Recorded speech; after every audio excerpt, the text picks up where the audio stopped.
Today's second date update could go very well or very poorly. Why this one?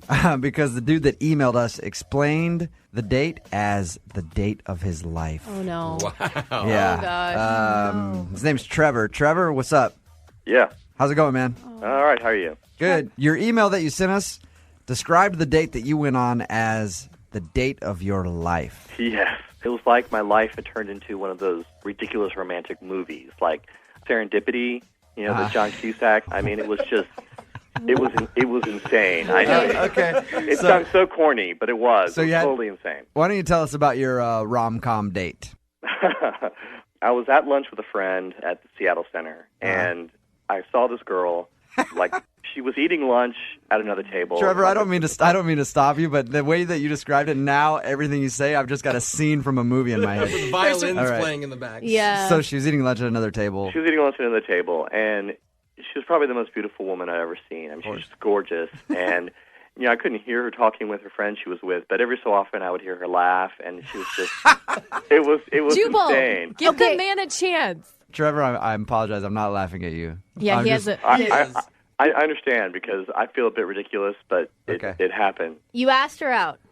I just decided, what the heck. I went over and excused myself and said, didn't want to interrupt, but you are literally the most beautiful girl I've ever seen in my life. It's kind of cute. I would love it if you would go out on a date with me. It's kind of cute. And she said yes. Well, she kind of laughed, and she said she was flattered, but she was only in town for a few days. Okay. And I said, that doesn't matter. Let me take you for a night on the town and show you what Seattle's all about. All right. So we set up a date for the next night, and we just went down to the Pike Place Market. The place is all lit up at night, and we we had these little French pastries that are like covered in like powdered sugar. Oh, those are so good at the market.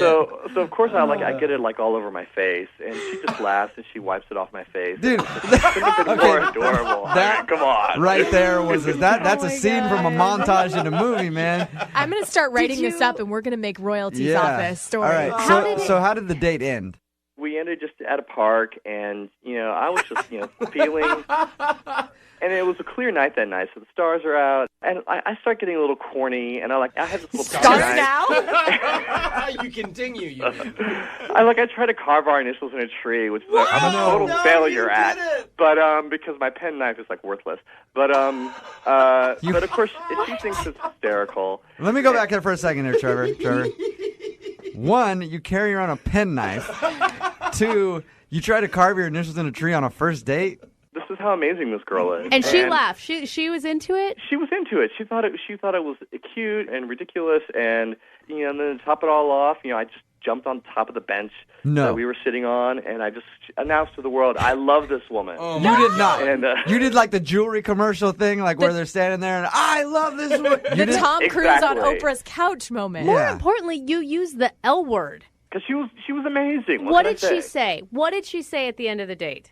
She said she had a great time, and kissed me goodnight, and then she went home. Vanished into the dark. I still feel like you're screwing with us, dude. No, I swear, it was the most ridiculous date of my life. Okay. I sent her a message the next morning, and I called and left her a message, and she's not calling me back. Where does she live?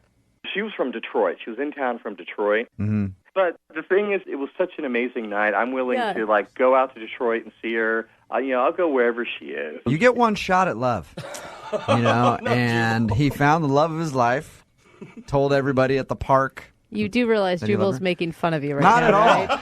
Not one bit. You know what? That's fine because it was the most ridiculous night of my life, and obviously it is fate, and I've got to track this girl down wherever she is. Okay. Don't let our cynicalness get you down. Well, Trevor, I support you. Trevor's a listener. He knows. I mean, at least you know that we were going to rip on you a little bit, right? Mm-hmm. Yeah.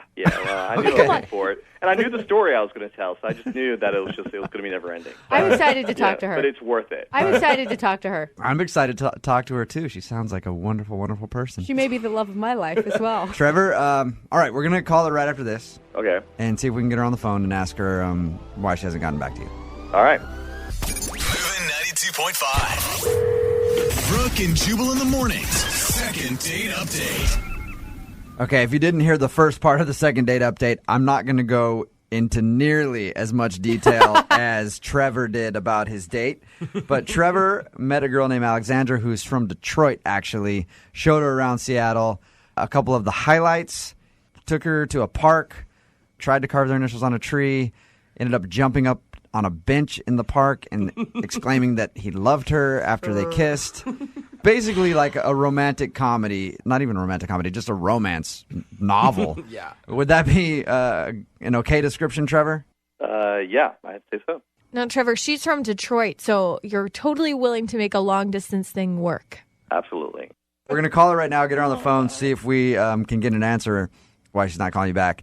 And you can jump in whenever you want to talk to her. Okay.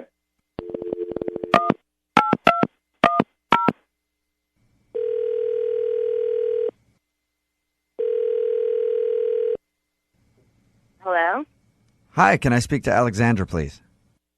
this is Alexandra. Hey, how are you? This is Jubal from Brooke and Jubal in the Morning. I'm moving 92.5. I'm sure you probably have no idea who we are. No. Okay. We host a morning radio show in Seattle, Okay. and we wanted to call you to ask you a couple questions about a mutual friend. Oh.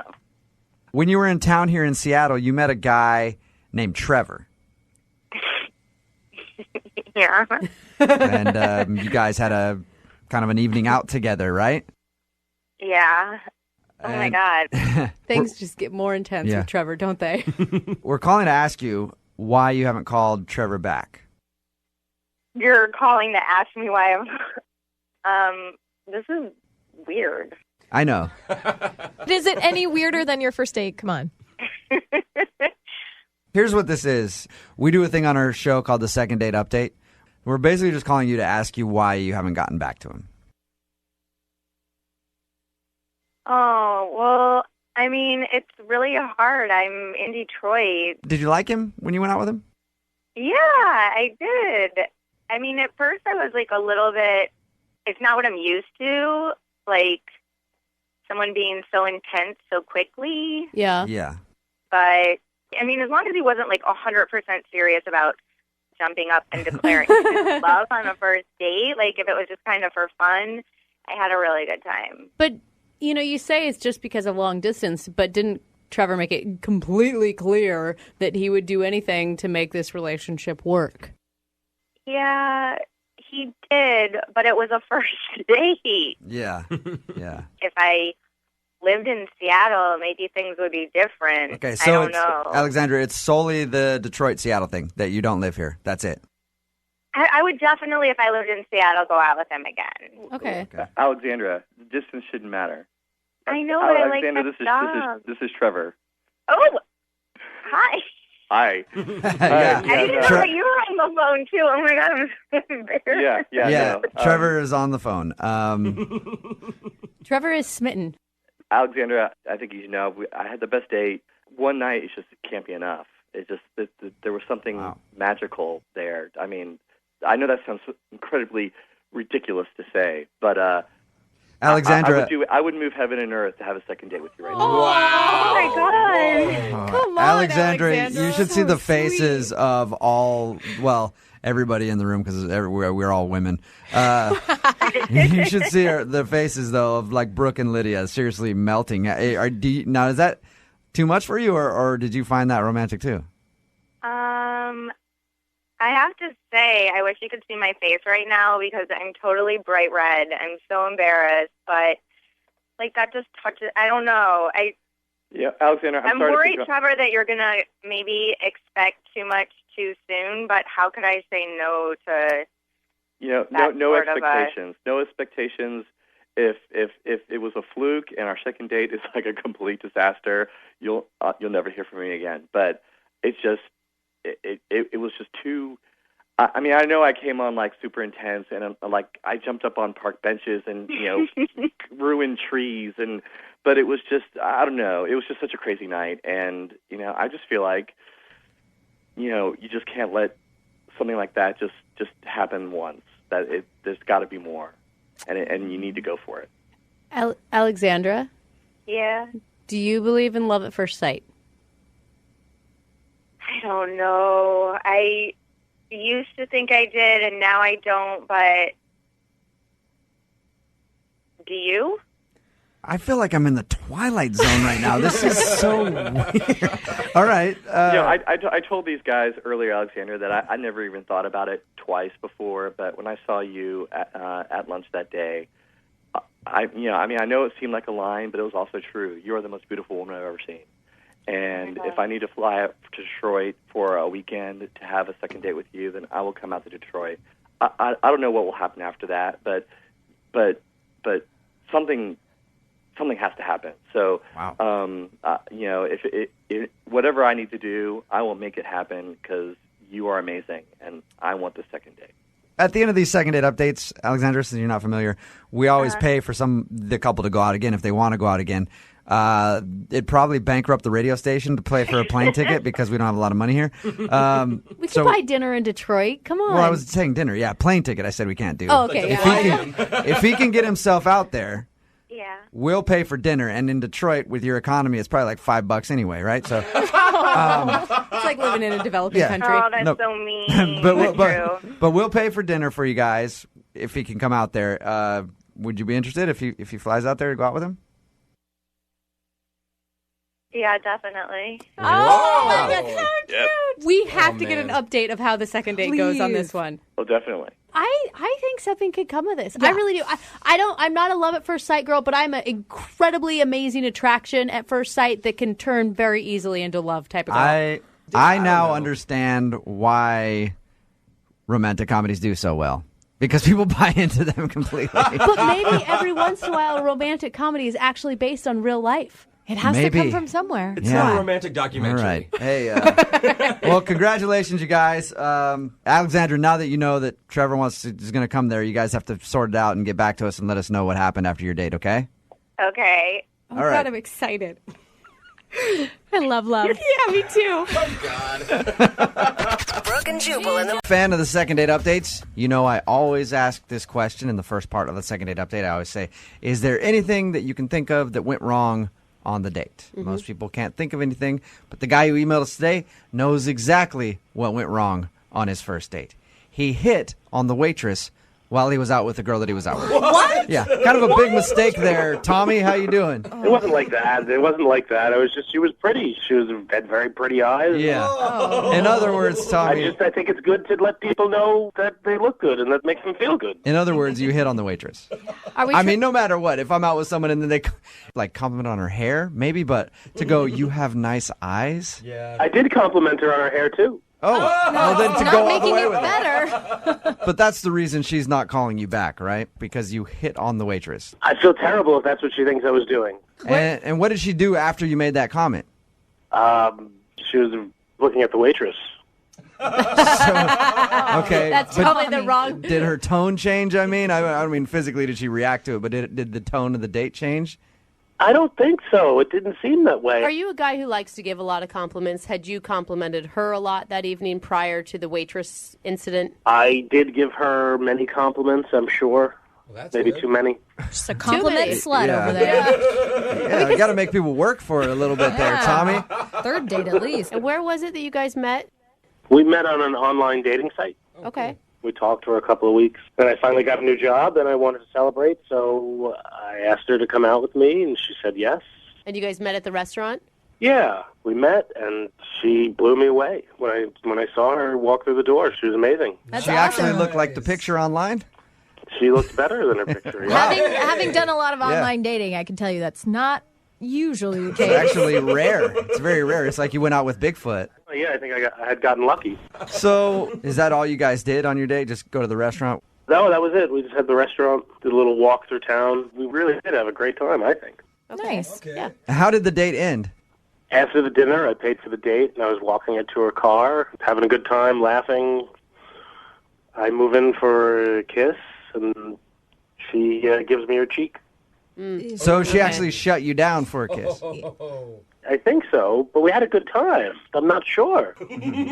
So you're not positive that she gave you the cheek on purpose, or you think it was an accident that you kissed her on the cheek? It could have been an accident. Who knows? All right. Sort of like I could have been hitting on the waitress. Who knows? A lot of mixed signals. Did you guys make plans to go out again?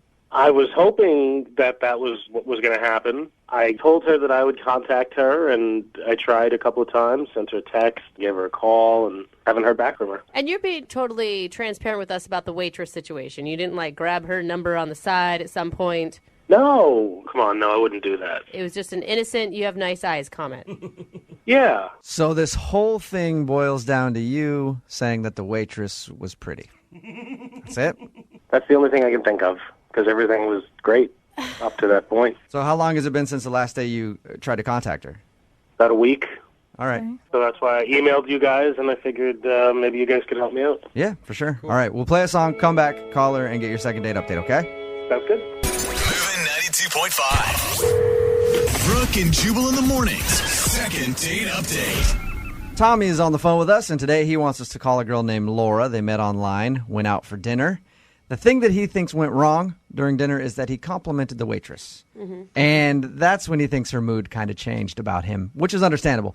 He admitted that he complimented her hair and eyes. Tommy, you didn't go into anything else, any more detail with her that you're not telling us, did you? You didn't go hey, nice ass. You know what I mean? While she was walking away or anything? Oh, definitely not. Definitely no, I not. wouldn't do that. I'm not an idiot. So it's just hair and eyes. That's all you complimented on the waitress in front of your date. And that's what you think could have gone wrong. Yeah, I don't think it could have been anything else. I didn't ask, was the waitress uncomfortable by your compliments? No, she smiled. She didn't seem uncomfortable at all, no. Okay, so everything seemed normal. Well, I'm going to dial the phone number right now, see if we can get Laura on the phone and find out if you being attracted to the waitress is what ruined your date. I wasn't hitting on her. It was just an innocent compliment. All right, whatever you say, Tommy. All right, I'm going to dial the phone number right now.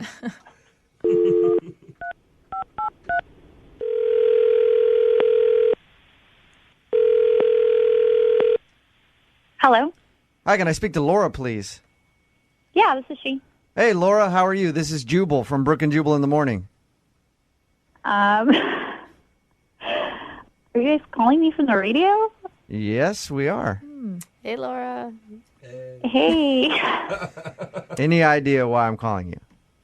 No. Should I know? Well, we do a segment on our show called the Second Date Update. It's basically if you go out on a date with somebody and then end up blowing them off, they email us to get you on the phone and ask why. So you recently went on a date with somebody who listens to our show. Oh, okay. Things just got You serious. get it now. His name is Tommy, and Tommy told us a little bit about your date, but he also told us that you're not calling him back, and he was wondering if he did something wrong. He's a really nice guy. Ouch. Yeah. That's always a bless her heart, but He's a nice guy, but what, Laura? I just can't take him seriously. You can't take him seriously? Why is that? The date just didn't go as well as he may have thought it did. Laura, he told us about your date. He said that he complimented the waitress during your date, and he thinks that might have turned you off. Maybe it felt like he was actually hitting on somebody else while he was out on a date with you. Yeah, that was part of it. Really? So that did bother you. Okay. Wow. It was kind of made me feel like maybe he was looking to date somebody else while he was on a date with me. Is that what you mean by you couldn't take him seriously? No, maybe he's just a really nervous person. It started off and he ordered wine for us, which was a nice gesture, and he was trying to order Pinot Grigio, but he ordered it Peanut Gregario or something. really? Oh, poor guy. Right. I'll have the peanut noir. Yeah. Was he trying to be funny? I mean, was that just a joke that didn't go over very well? No, he just ordered it, and I tried to hold in my laugh. Oh my gosh. So he didn't know he was being funny, but he was being very funny to you. I don't know. I don't want to be snobby or anything, but I think he might be outside his realm of culture or something. By going to a restaurant? I mean, it's Pinot Grigio.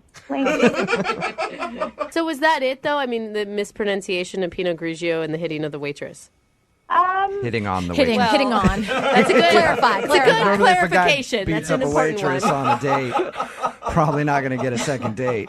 So are you saying that he's a little more hey, supersize that, then go out to dinner and order a bottle of wine kind of guy, and you're into a classier type of dude? Yeah, because like, our conversation was interesting. You know, he had just gotten a new job, and he was talking about that. But he said his first adult paycheck was going to go for him to get cryogenically frozen. What? You know? What? So he was telling me about that. Everything you just said right there is really strange to me. I'm going to go ahead and pick that apart. His first adult paycheck, he said that? Yeah. He's an adult, right? When I talked to him, he sounded like an older guy. Grown man. Yeah. Yeah. Did he explain that? Has he been living at home? Has he been working, I don't know, part-time job? I didn't get a chance to ask him because he was so excited about what he was putting it towards and went into the whole thing about technology, and he's going to put his money into this so that he can be frozen, and then one day they'll be able to put him back. I support him on that, Laura. I actually think that's kind of an awesome idea, the cryogenic thing, but I can see how that would sound a little weird to you. It's totally weird. Yeah, it was just too weird for me. I didn't want to have a second date. Okay, well, at least don't you wish that Tommy would know how to pronounce the name of the wine that he's trying to order while he was on your date? Why don't you tell him how to pronounce it, because he's actually on the phone listening? Hey, Laura. Oh, my God. How you doing? I'm sorry. I didn't obviously know you were listening. Well, I was, and as far as being cryogenically frozen, it is a proven pathway to eternal life. Tommy, I'm with you on the cryogenic thing, man. I just want to let you know I am 100% behind you on that. That's an exciting stuff. Yeah, it's just weird for me. I mean, well, science is weird to stupid people sometimes. Oh my gosh, Tommy. Jeez, Tommy. You don't need a name call, dude. No, I wasn't calling you stupid. I was just saying that happens sometimes. See, this is exactly it. You don't know how to talk to people. Like, you don't even realize it. Like, you just called me stupid, and you have no idea. I didn't call you stupid. I said the idea of what you think is stupid. What? Okay, that might be in your brain. Like, that might be what you're thinking, but that's not what you're saying. So you have to... My brain? You're not in my brain. What? If you were in my brain, you would know that cryogenically freezing yourself is a viable way to live forever. Oh, my God. I think maybe you should freeze yourself right now. Tommy... I might. Why don't you just maybe I will. now? And then I'll come dance on your grave. Wow. Tommy, you are you just feeling a little hurt, Tommy, that she said that you weren't the brightest guy and that you were kind of weird? I'm a little hurt. Okay. I'm a little hurt. Are you attacking her and you know that you are? I'm not knowingly attacking her, no. It sounds like you are. Tommy. Wow, no, that was pretty knowing. No, I didn't know. No, I didn't know I was hitting on the waitress. Cryogenically freezing yourself is smart. And I didn't realize that you were too dumb to get that. Wow. You're calling me dumb? You don't even know how to say Pinot Grigio. It's not Pinot Gregario. I do know. I know how to say it. I could say it right now if I wanted to. If I wanted Let's hear it, Tommy. How do you say the name of that wine? Yeah. No, I don't have to. I don't have anything to prove. I know I'm smart. I don't have anything to prove to any of you. Wow, Tommy.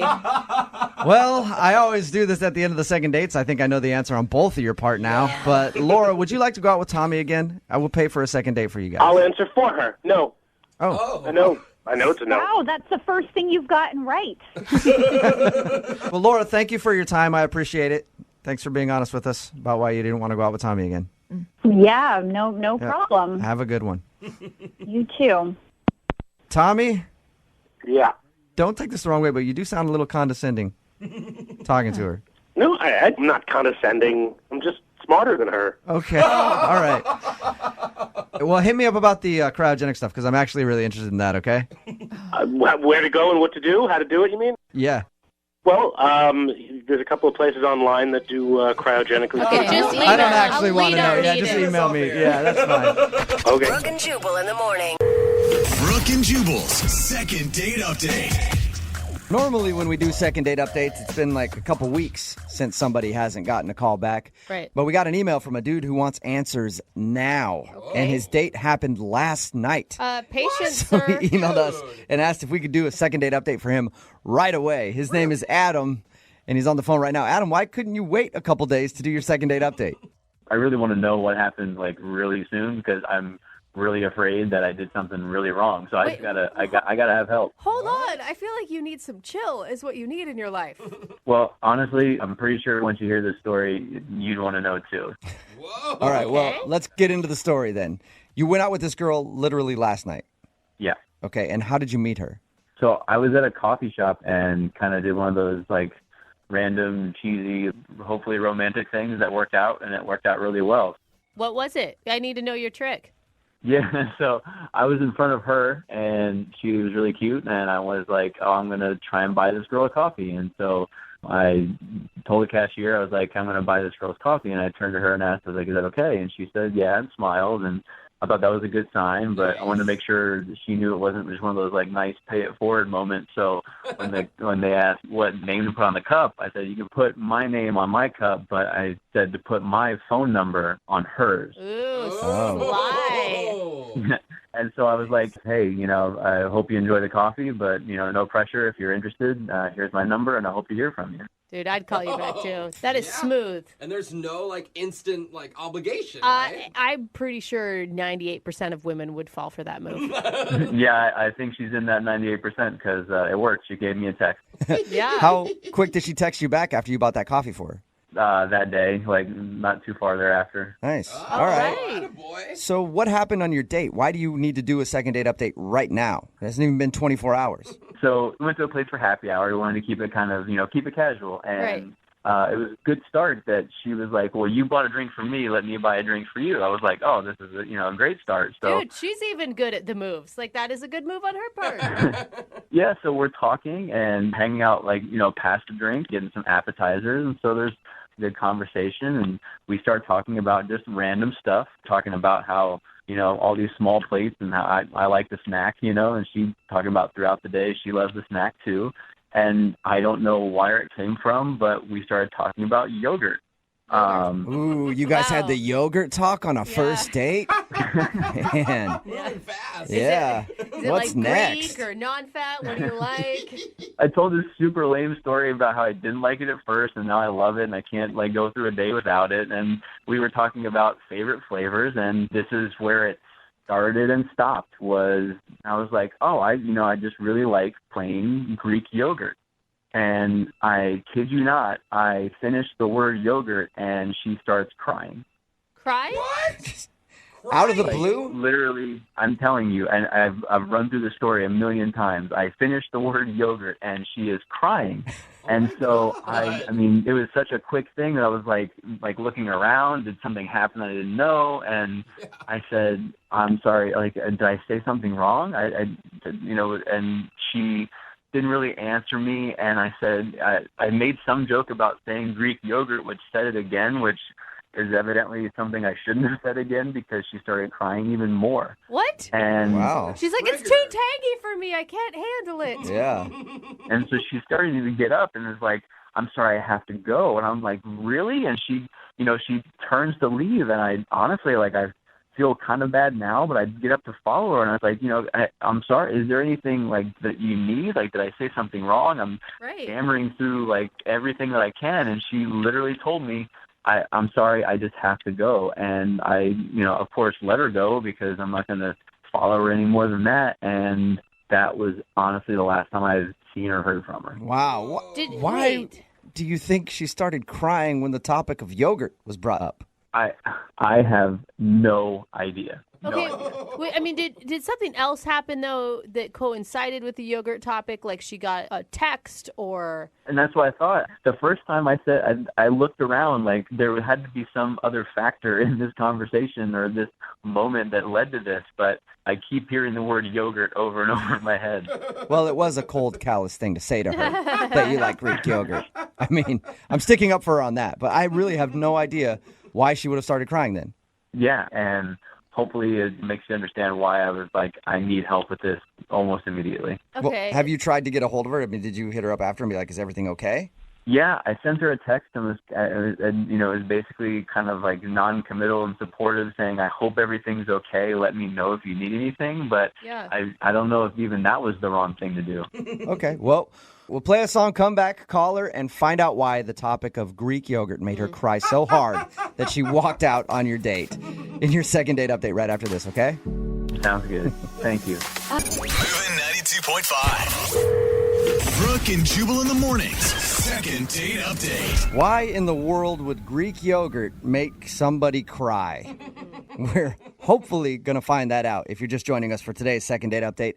Adam is on the phone, and he met a girl that he really liked at a coffee shop. They met up for drinks, and during their date, he said everything was going fine, and then they got into a conversation about yogurt for some reason. He brought up the fact that he likes plain Greek yogurt, and then she cried, got up from the table, walked out to her car, and left, and hasn't talked to him since. Now, it hasn't been a long time. It was just last night. But he's so confused that he wants to do a second date update right now. Adam, I never got her name from you. What is it? Oh, yeah. Yeah, it's Kristen. Kristen. Okay. And there wasn't like you were having a conversation and you weren't listening to what she was saying, and she was actually talking about her dog dying, and you just happened to be talking about yogurt or something, right? She asked me what my favorite flavor was, and that was when I said plain Greek yogurt, and that was it. Okay. Wow. So you know that it was in line with the conversation. Yeah, no, I am positive. I'm a good listener. It was a good conversation, and I am 100% positive that I was paying attention. Yeah. Okay. Wow. Well, we'll dial her phone number right now, see if she answers, and see if we can find out why, okay? Cool. All right, here we go.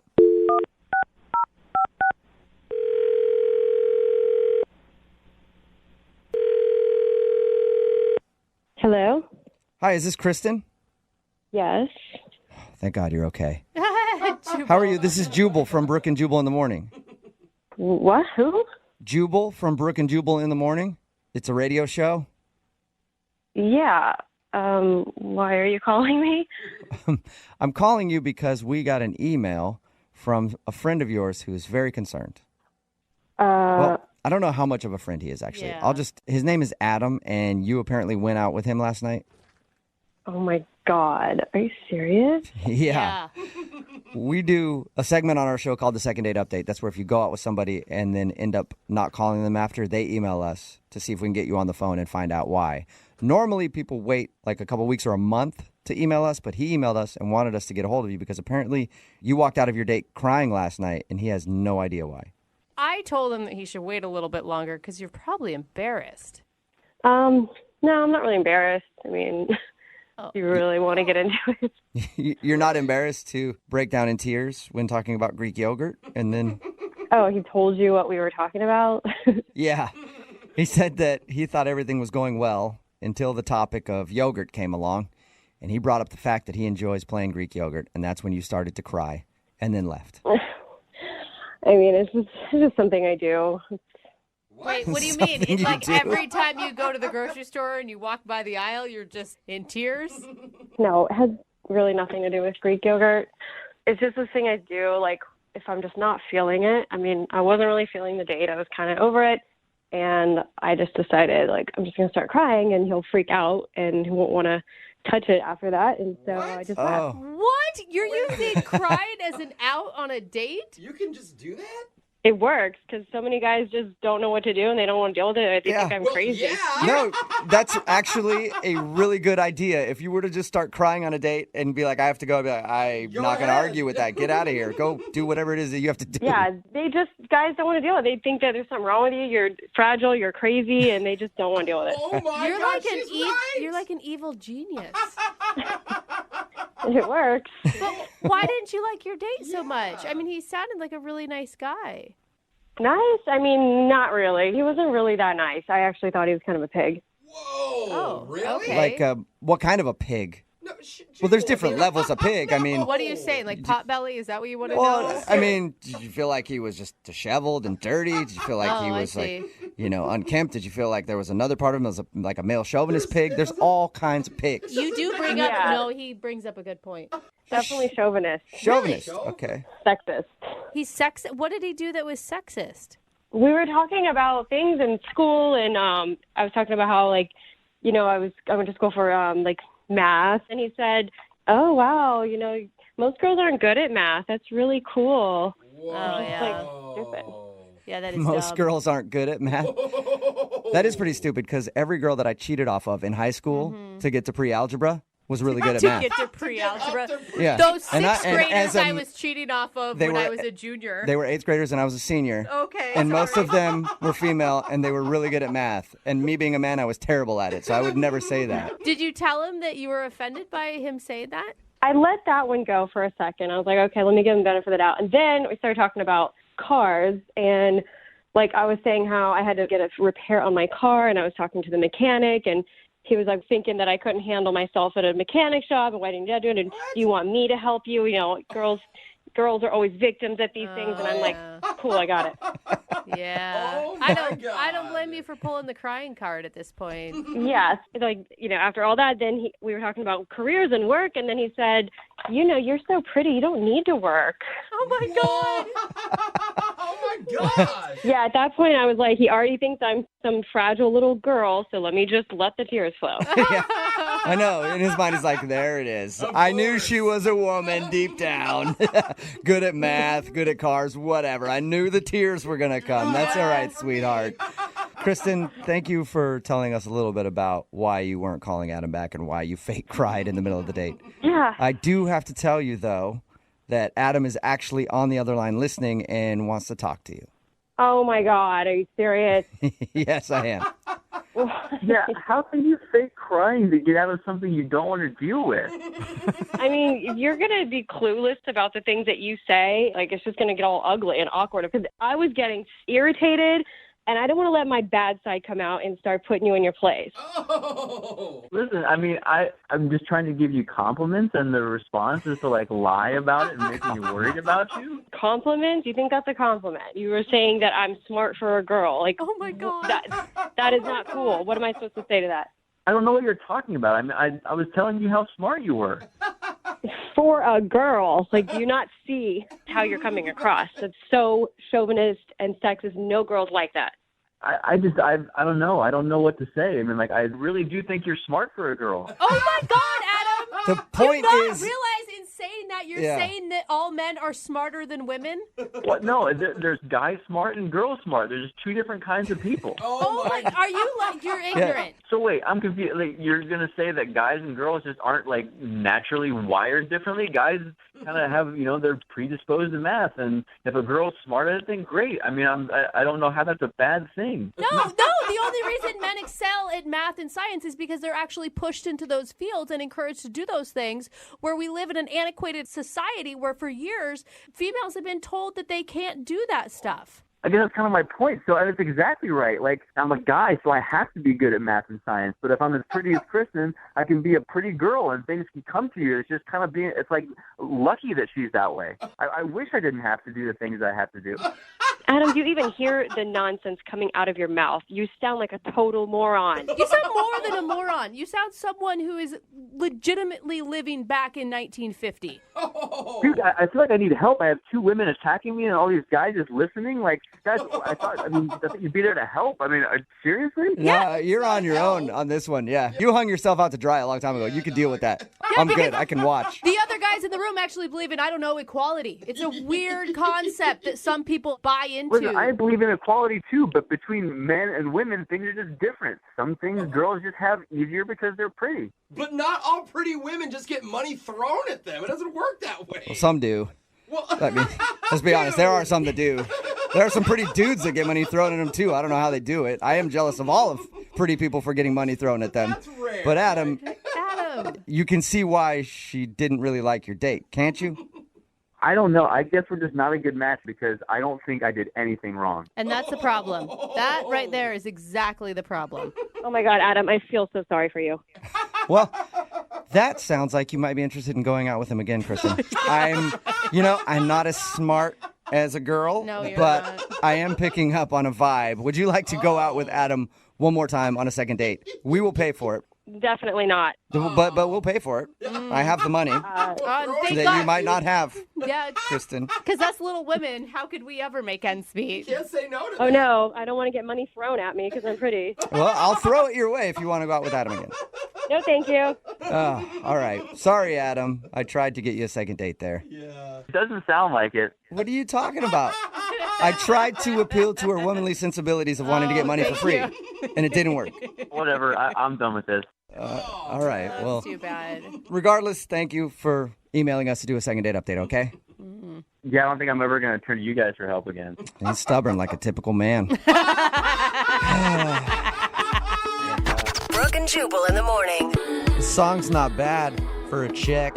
Oh my God. It's Brooke and Jubal in the morning. Don't make me hit you Talking too. about today's second date update. If you missed it, this dude Adam wanted to call a girl named Kristen who wasn't calling him back after their date. She actually broke into tears on the date and left. Yeah.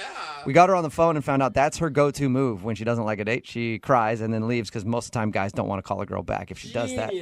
The reason that she didn't like the date was because Adam is a sexist. Big time. And he doesn't know it. Yeah, He thinks he's giving her compliments. He's like, you're really smart for a girl.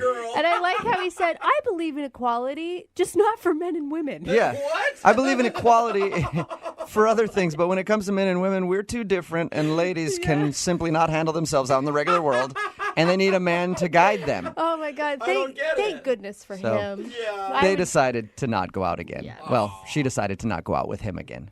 Which is weird. A woman standing up and making a decision. Oh, man. Progress is true, people. Yeah, get back in the kitchen, lady. Remember, if you want to do a second date update, all you have to do is email the show, and we will call the person who didn't call you back. The only people that I've ever met on Xbox Live are 13-year-olds who talk to me after they completely own me at whatever game I'm playing.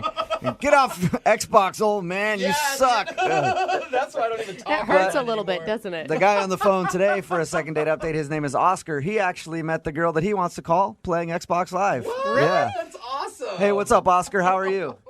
I'm good. How are you guys doing? Good. So how do you meet somebody on Xbox Live that's not like just like a little punk who tells you suck at playing Call of Duty? I was impressed. It was I was actually playing Medal of Honor. Okay. Which is kind of close to Call of Duty, and you don't get a lot of ladies on there. Yeah. I don't even know really what you guys are talking about right now, to be honest. Yeah, I mean, it's you get to play pretty much in tandem. You get to play with other people online. Okay. And but you don't really get to see them much aside from the profile they create. How did you know it was a female? Like, was it just the username popped up? You're like, ooh, that's a cute username. I heard her voice in my headset, and she sounded really cute. And I don't know, Maya sounds like a cute girl's name. Oh, so you can actually talk to people. I'm sorry, I'm kind of an idiot with this stuff. I'm not even kidding. No, everyone has on headsets. You can talk to the team. It's not just like instant messaging. No, you can actually talk. No. And I refer to myself as a geek, not a nerd. Okay. There's a big difference, apparently. Yeah, geeks can talk to girls. We just like geeky things. Okay. So what kind of geeky things are you into? Oh, I'm into all sorts of geek. I like, obviously video games. Yeah. I like that. And also, I like role-playing games, all sorts of stuff. Okay, before we get any further, please tell me you guys actually went on a date and you just talking online on Xbox wasn't what you considered a date. Oh, like I said, I got some skills. I can talk to girls. Nice. But yeah, we totally went on a date. Where'd you guys go when you went out? We went out to dinner. It's not too fancy, but nice enough. Okay. You know what I mean? I didn't want to be intimidating and break out, the giant steakhouse or anything like that. Yeah. And I didn't know if she was vegetarian. So. What was that like, meeting her in person for the first time? It was great. I mean, she was super cute. Had kind of like a pixie-ish haircut, which I liked. Off the bat, kind of like short hair. Okay. Were you really nervous? Not really nervous. I mean, I've been on dates before, but she was pretty cute. So I wouldn't say I was nervous, but I was pretty stoked and also a little. I didn't want to mess it up. How did the date go then? Did you guys have a good time? And yeah, it went great. Like the chemistry was there. She mentioned she plays D&D, which was an instant turn on. Dungeons and Dragons, yeah. Dungeons and Dragons. All right, Yeah. so she's into all the same stuff you are then. Yeah, I mean, she mentioned that she's a 12th level elf. What? No way. Oh, man. Marry that girl. Put a ring on it. I don't know if you guys play or not, but to get to 12th level, you need to be invested in the game. You're not just a casual user, of the game. I feel like you do, man. Every time I meet like a second level, I'm like, get out of here, chump. I'll waste my time with you. Yeah, no, I freaked out when she mentioned that she was like a 12th level elf. That's like what in the industry of gaming, like that's known as a unicorn, like a girl that plays. Mm-hmm. So I was like, oh, I got a unicorn here. Like I was very impressed because I play. So if she's a 12th level elf, what are you? I'm a 15th level necromancer. Well, does that mean that you hook up with dead people? That's what it sounded like to me too. Necro, you idiot. It's kind of like a dark wizard. Like who sleeps with dead people? I got to get into this game. I haven't played it ever, but it sounds really interesting to me now. I think you'd like it. It's fun. Did you impress her by telling about your necrophilia? No, there's no sleeping with zombies or anything like that. Okay. But I think she was impressed that I played, and again, the higher level, the more years you've got invested. So Right. I think I impressed her a little bit. You guys sound like a geeky match made in heaven to me. Cute, yeah. It was really good. The conversation flowed pretty well, and we didn't just talk about gaming the whole time. We talked about other stuff, but yeah, I was very comfortable. The part where she said that she's a high-level elf is the part where I felt like I almost blew it because I did freak out a little bit. So how did the date end? Well, she said she had gotten dropped off by a friend, but needed a ride home, which I thought was... Oh, that's a good sign. Yeah, and so, of course, I said yes. Nice. And, we got to her house and kind of sat in the parking lot for a while, talking for another 10, 15 minutes, and then walked her to the door, and I kind of got the quick hug, which was a little disappointing, a little, I don't know. Didn't want to be presumptuous, but I don't know. I was hoping for a little bit more than a hug. Yeah, I thought she set you up for a kiss just because of the ride home and the talk in the car, Yeah, I thought if she wasn't interested, it would have been a quick, okay, this is my stop, out you go. But, we talked there for a while, and I don't know. It just, since then, I kind of feel like I got the brush off a little bit. Like she's not online as much. I mean, she didn't straight disappear. Right. Do you guys talk at all then? Have you texted with her, phone calls, anything? I've texted with her, but I also don't want to feel like a psycho stalker guy. But she's texted me back, but it's been a little cool, I don't know. Do you think she's dating a lot? I mean, a 12th level cute elf, I would assume would have a lot of options out there. It's possible, but I don't know. I feel like I went from having this, charm spell on her to suddenly I've got this ring of invisibility. It's just not. Oh, man, now you're talking my language. Have you straight totally up? Hear you. Have you straight up asked her out again, or you just think she's being kind of cold and distant? Yeah, I mean, I've asked her out again, but she always seems to be busy with something. Okay. And I don't know. Maybe she is. She did mention that she's fairly busy. It just feels like a brush off. I don't know. All right, cool. Well, we'll play a song, come back, call her, and get your second date update, okay?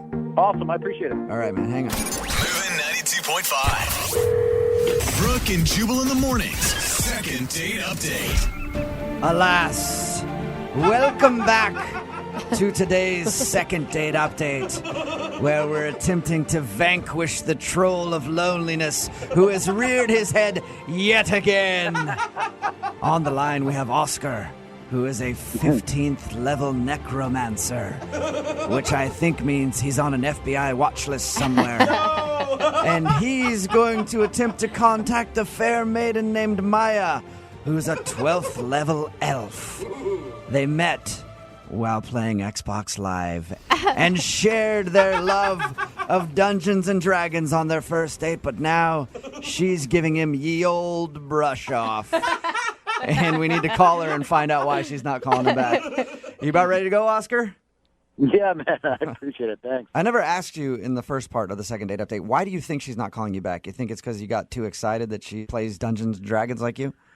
I mean, maybe. Yeah, I could have just come on maybe a little too strong. But again, I don't know. I felt like the chemistry was there. So I'm kind of scratching my head. Is there something called too strong when you're talking about Dungeons and Dragons? Oh, yeah, there is. Oh, there is. Oh, okay. Well, Oscar, it has come time for your reckoning. We will get her on the phone and find out if the fair maiden Maya will be seeing your bow staff once and for all. If everything works out right. That's pretty inspiring music. I might actually play today. Get a game in. All right, I'm going to dial her phone number right now. Get her on the phone. Here we go. All right.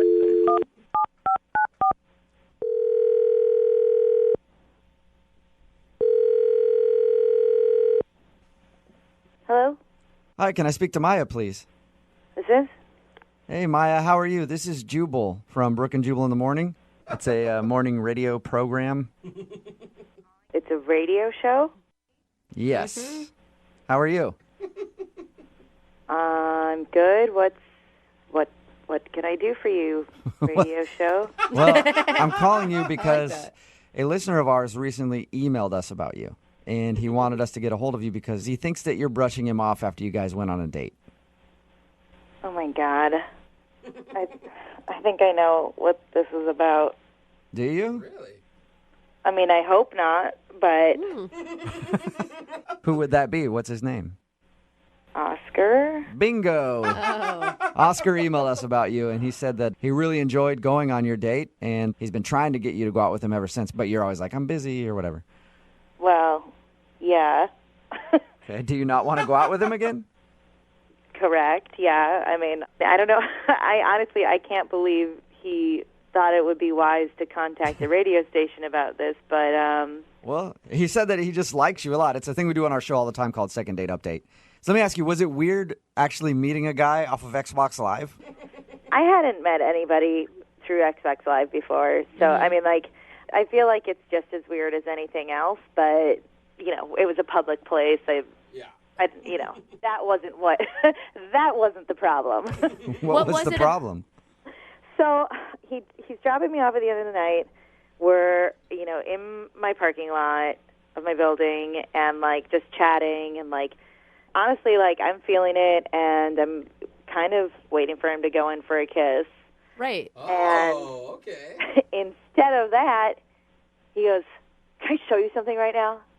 That's something that could go one of two ways on a first date, either good or very, very bad. Exactly. What was it?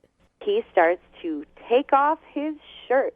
What? Dang, bro. I mean, I couldn't make it up if I tried. Like, he starts to take off his shirt, and I'm like, whoa, whoa, whoa, whoa, whoa, whoa, whoa. Not that kind of girl. Like, what are you doing? And he's like, no, it's cool. Like, just trust, like, I'm not being creepy. Like, just trust me. And shows me on his arm this huge Iron Throne tattoo from Game of Thrones. Wow. Oh, okay, so like that iconic Game of Thrones chair like thing. The Iron Throne. Okay. Okay. Cool. Like, whatever. Why couldn't he just roll up his sleeve to show you an arm tattoo? Why did he have to get half naked? Well, just you wait. Because that was just the tip of the iceberg. Then he shows me on his pec Gollum from Lord of the Rings face. My precious. Okay. Okay, so you turned like off the by that? ugliest character of all time. Yeah. Do you not think that's weird? Like a Gollum tattoo on someone's chest? I don't know. For most people, I would think it was weird, but we talked to him, and the way he was talking about being into Dungeons and Dragons and stuff, I could see him having a tattoo like that. Have you seen Gollum? Yeah, I have. One of the ugliest faces. Okay. You're just saying maybe you couldn't want to make, eye contact with... Think about missionary with that. That's exactly where I was going. Mm-hmm. I mean, come on. And then that's not even it. We're not even done there. Oh, no. Then he goes, oh, but wait. You haven't even seen the, what did he say? Pièce de résistance. Oh, whoa. What is that one? That is his entire back, which is the entire cast of Harry Potter. Shut up. Harry Potter back guy?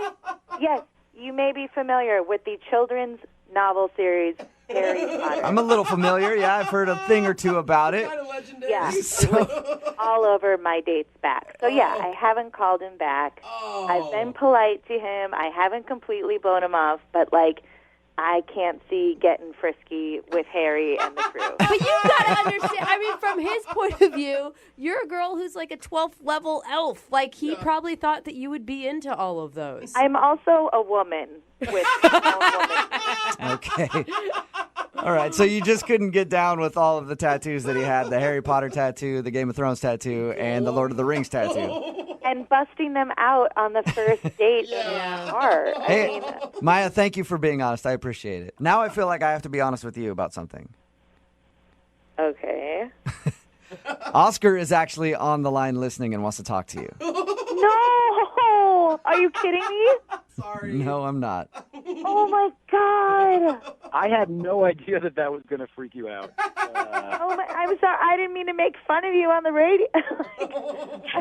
Well, in hindsight, I could see how taking my shirt off in the car could have been weird. In hindsight. Well, and it's not only that. I mean, it's like all the tattoos, like Gollum on your pec. Like, that's a lot. That's a lot. Well, I mean, they're not all... on first date. I do have a lot of tattoos, and I felt like, I don't know, we were having such a good rapport, I thought the Game of Thrones thing might impress you a little bit. I don't know. But I don't have just nerdy ones, I've got like a Thor tattoo too. That's pretty badass. I like how that's a badass one. It is. Are you feeling insulted, Oscar? I know, like it seemed like you were No, really. I don't know. The implication that the Harry Potter thing was creepy is a little weird to me because we discussed the books, so I thought you'd be a little more. That I mean, a lot of like time. reading the books and enjoying the books is different than like permanently putting the characters of the books on your body. Yeah. I mean, I thought you'd think that my dedication to all the stuff that we liked would be a turn on, and it would show you that I'm not just some geeky guy, that I'm man enough to get, tattoos and not just some ogre. I mean, in hindsight, like busting out the tattoos is probably more of a second or third date move. But No, I don't ever want to see those tattoos again. Oh, Maya. But Maya, you said that you really liked him at one point. I mean, it's only the tattoos that turn you off? It was a weird thing, you guys. You weren't there. Like, the date was cool, and I liked him, but, like, long-term down the road, there's no way I could date a guy with these kind of tattoos for the rest of my life. Why do I get the feeling I'm going to spend my evening researching erase regrettable ruined spells? Maya, I don't really meet people like you, especially on Xbox Live, and so... I mean, if I got rid of the Gollum one, would that be, Are you actually thinking of... Would that make a difference to you, or I mean, I really, we only went out one time, and I don't think you should change who you are for that. Okay.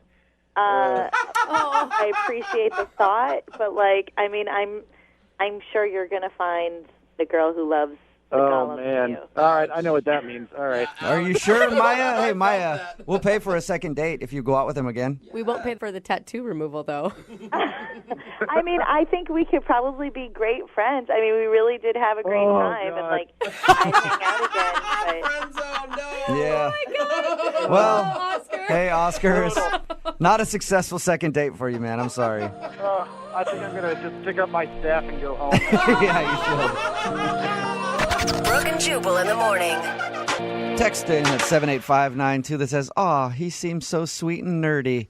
She should have given him a second chance." It's Brooke and Jubal in the morning talking about today's second date update. A guy named Oscar wanted to call someone named Maya to find out why she wasn't calling him back after their date.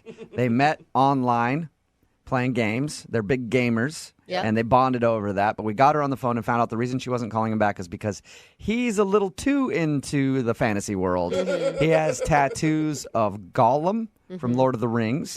He has an entire Harry Potter tattoo on his back. Epic. Yeah. All of the people from Harry Potter tattooed on his back. And she just couldn't imagine herself being intimate with the guy and having to look at Gollum's face, which I guess I can understand. Yeah, I mean, on the face of it, you're like, oh, that's kind of shallow, but I'm not the one that has to make eye contact with Harry Potter on a daily basis. Yeah, my precious. Every time you guys have to do stuff. Remember, if you want a second date update, just email the show, and we will call the person who didn't call you back. Hello. Brooke and Jubal's second date update. I'm excited to talk to today's second dater because in his email, he says he's surprised he's not getting a call back because of his technique with the ladies. Oh, jeez. This could be you calling in, Jubal. Maybe. His name is Simon. What's up, Simon? How are you? What's up? Big fan of the show. How you guys doing? Pretty good, dude. Thanks for your email. Now, you said that you took this girl, Danielle, out for dinner and bowling? Yes. All right. And how'd it go? I thought it went well. I mean, there's a pizzeria right next door, so I thought, figure I had some pizzas and some beers, and we just walked on over and we went bowling. I want to know your technique with the ladies. What's your surefire technique that you're talking about in your email? Well, I grew up with a bunch of women in my house. I have like 3 older sisters, and basically they always told me, since I work out a lot, I got a cute face and all that, but they just said the best technique for me to do is just stand there and shut up. Okay. And when I do get their attention, just talk only about them. Hey, that is good advice. Yeah, it's actually great advice. Did you not bring up that you're really ripped and you got an awesome face? Well, no, but I just love talking to girls. I just love when I talk to them, you talk especially about them, kind of like you light them up like a Christmas tree. So I think that's pretty cool. Simon lets his good looks speak for themselves. Right. Simon is actually kind of adorable. Like I thought. It's working. Oh my God, Simon says. you're right about your technique. I mean, And I use my puppy dog eyes as well. Okay. Dude, I'm taking She's notes. leaving her husband for you, Simon. What? Simon, what was it like bowling and pizza? Were things chatty? Was there flirting going on? Well, the thing is, I didn't really tell her that, I was a state bowling champ. So I just kind of like showed her the ropes and let her beat me a few times, and she seemed to be enjoying it a lot, and we're just having a few drinks here and there, and it was a lot of fun. You can't pull out all the big guns in one time, like the good looks and the state bowling championship. Exactly. Okay, so how'd the date end? There was a lot of flirting going on and stuff, so I thought I might not be needing that cab ride, back home. But she insisted that she had to get up early and stuff, so I kind of played it sly, and so I got my cab, and when it showed up, I was going to move in for a kiss, and she goes, no, she was interested on the first date, so she'll give me a call, and we'll go from there. So, I thought I was in, and I've been texting her and calling her, and nothing. How many times have you texted and called her? A lot, more fingers than on my hand. You know what I mean? Really? Simon, what would your sisters have told you about that? What? They would have called me a but Simon, she's got something that about all the women that I've dated. I mean, I don't know. I just like her. I mean, I guess because I'm used to girls putting on the first date. This girl kind of pushed me back. Well, yeah, I mean, it's obvious with the way that you know how to handle the ladies that you probably are very successful on first dates. So this is probably new territory for you, right? Yeah, and I'm normally women don't treat me like this, and I got to figure out what's going on. I guess I got to swallow my 2.5. Brooke and Jubal in the mornings. Second date update. If you're just tuning in for the second date update, Simon took his girl Danielle out for dinner and bowling. He's surprised that she isn't calling him back because he used his technique on her, which is what? Just being quiet and listening to her, right? Wow. You're talking about her. And talking about her, that's right. Asking the date you're with questions about themselves. That's not really a technique. It's just kind of kindness. But okay. It's called having a regular conversation with somebody, I think. All right. Are you ready to give her a call? I'm crossing my toes right now. Go for it. Okay.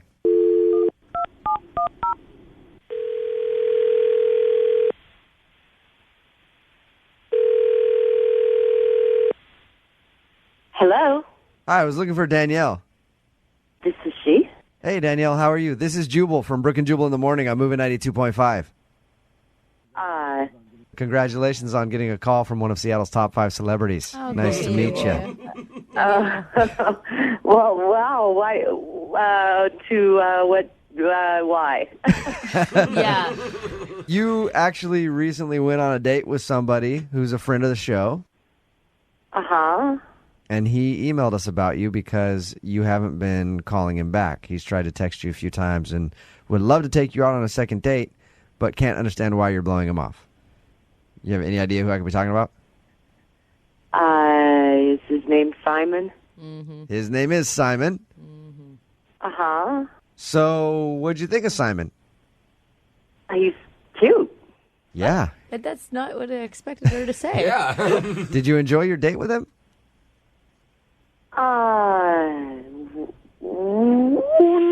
Not yes and no. Okay. That's a weird answer. Yeah, what does that mean? I can't tell if he's quiet or polite. He's one or the other, quiet or polite, and yeah, he just not a lot of content. So he's boring, you think? Not quite boring, just kind of silent. Okay. Didn't have much to say about himself. So it's because he was quiet? Like, people will be surprised to find out I'm pretty quiet in person. Mm-hmm. So when I go out on dates, I don't talk very much either, mostly because I'm disinterested. But at the same time, maybe he just wanted to know about you. Like too much, though. He wanted to know like too much. Really? Too many details. Yeah. So is that why you don't want to call him back or go out with him again? No, it was nice. The attention felt nice, but no, I just don't think we're right for each other. Is there anything, Danielle, that you're leaving out or like quirks that might have happened that turned you off? Well, there's Google, and so I did a little research, and I just don't think he's my kind of person. Here we go. Okay. What has he got? Has he been arrested? Come on. I mean, not yet. He hasn't been arrested yet, but yeah, he's just not into the kind of thing that I think I could, have for a boyfriend or bring home. What kind of weird stuff is he into? World Now of I'm really Warcraft. curious. World of Warcraft. That's not what I was thinking. Not that. What kind of stuff is he into? What'd you find? I don't know if I should say it. It's kind of a big deal. I mean, it's on Google, so, it's already out there. Big deal. Yeah, well, he's running a dispensary.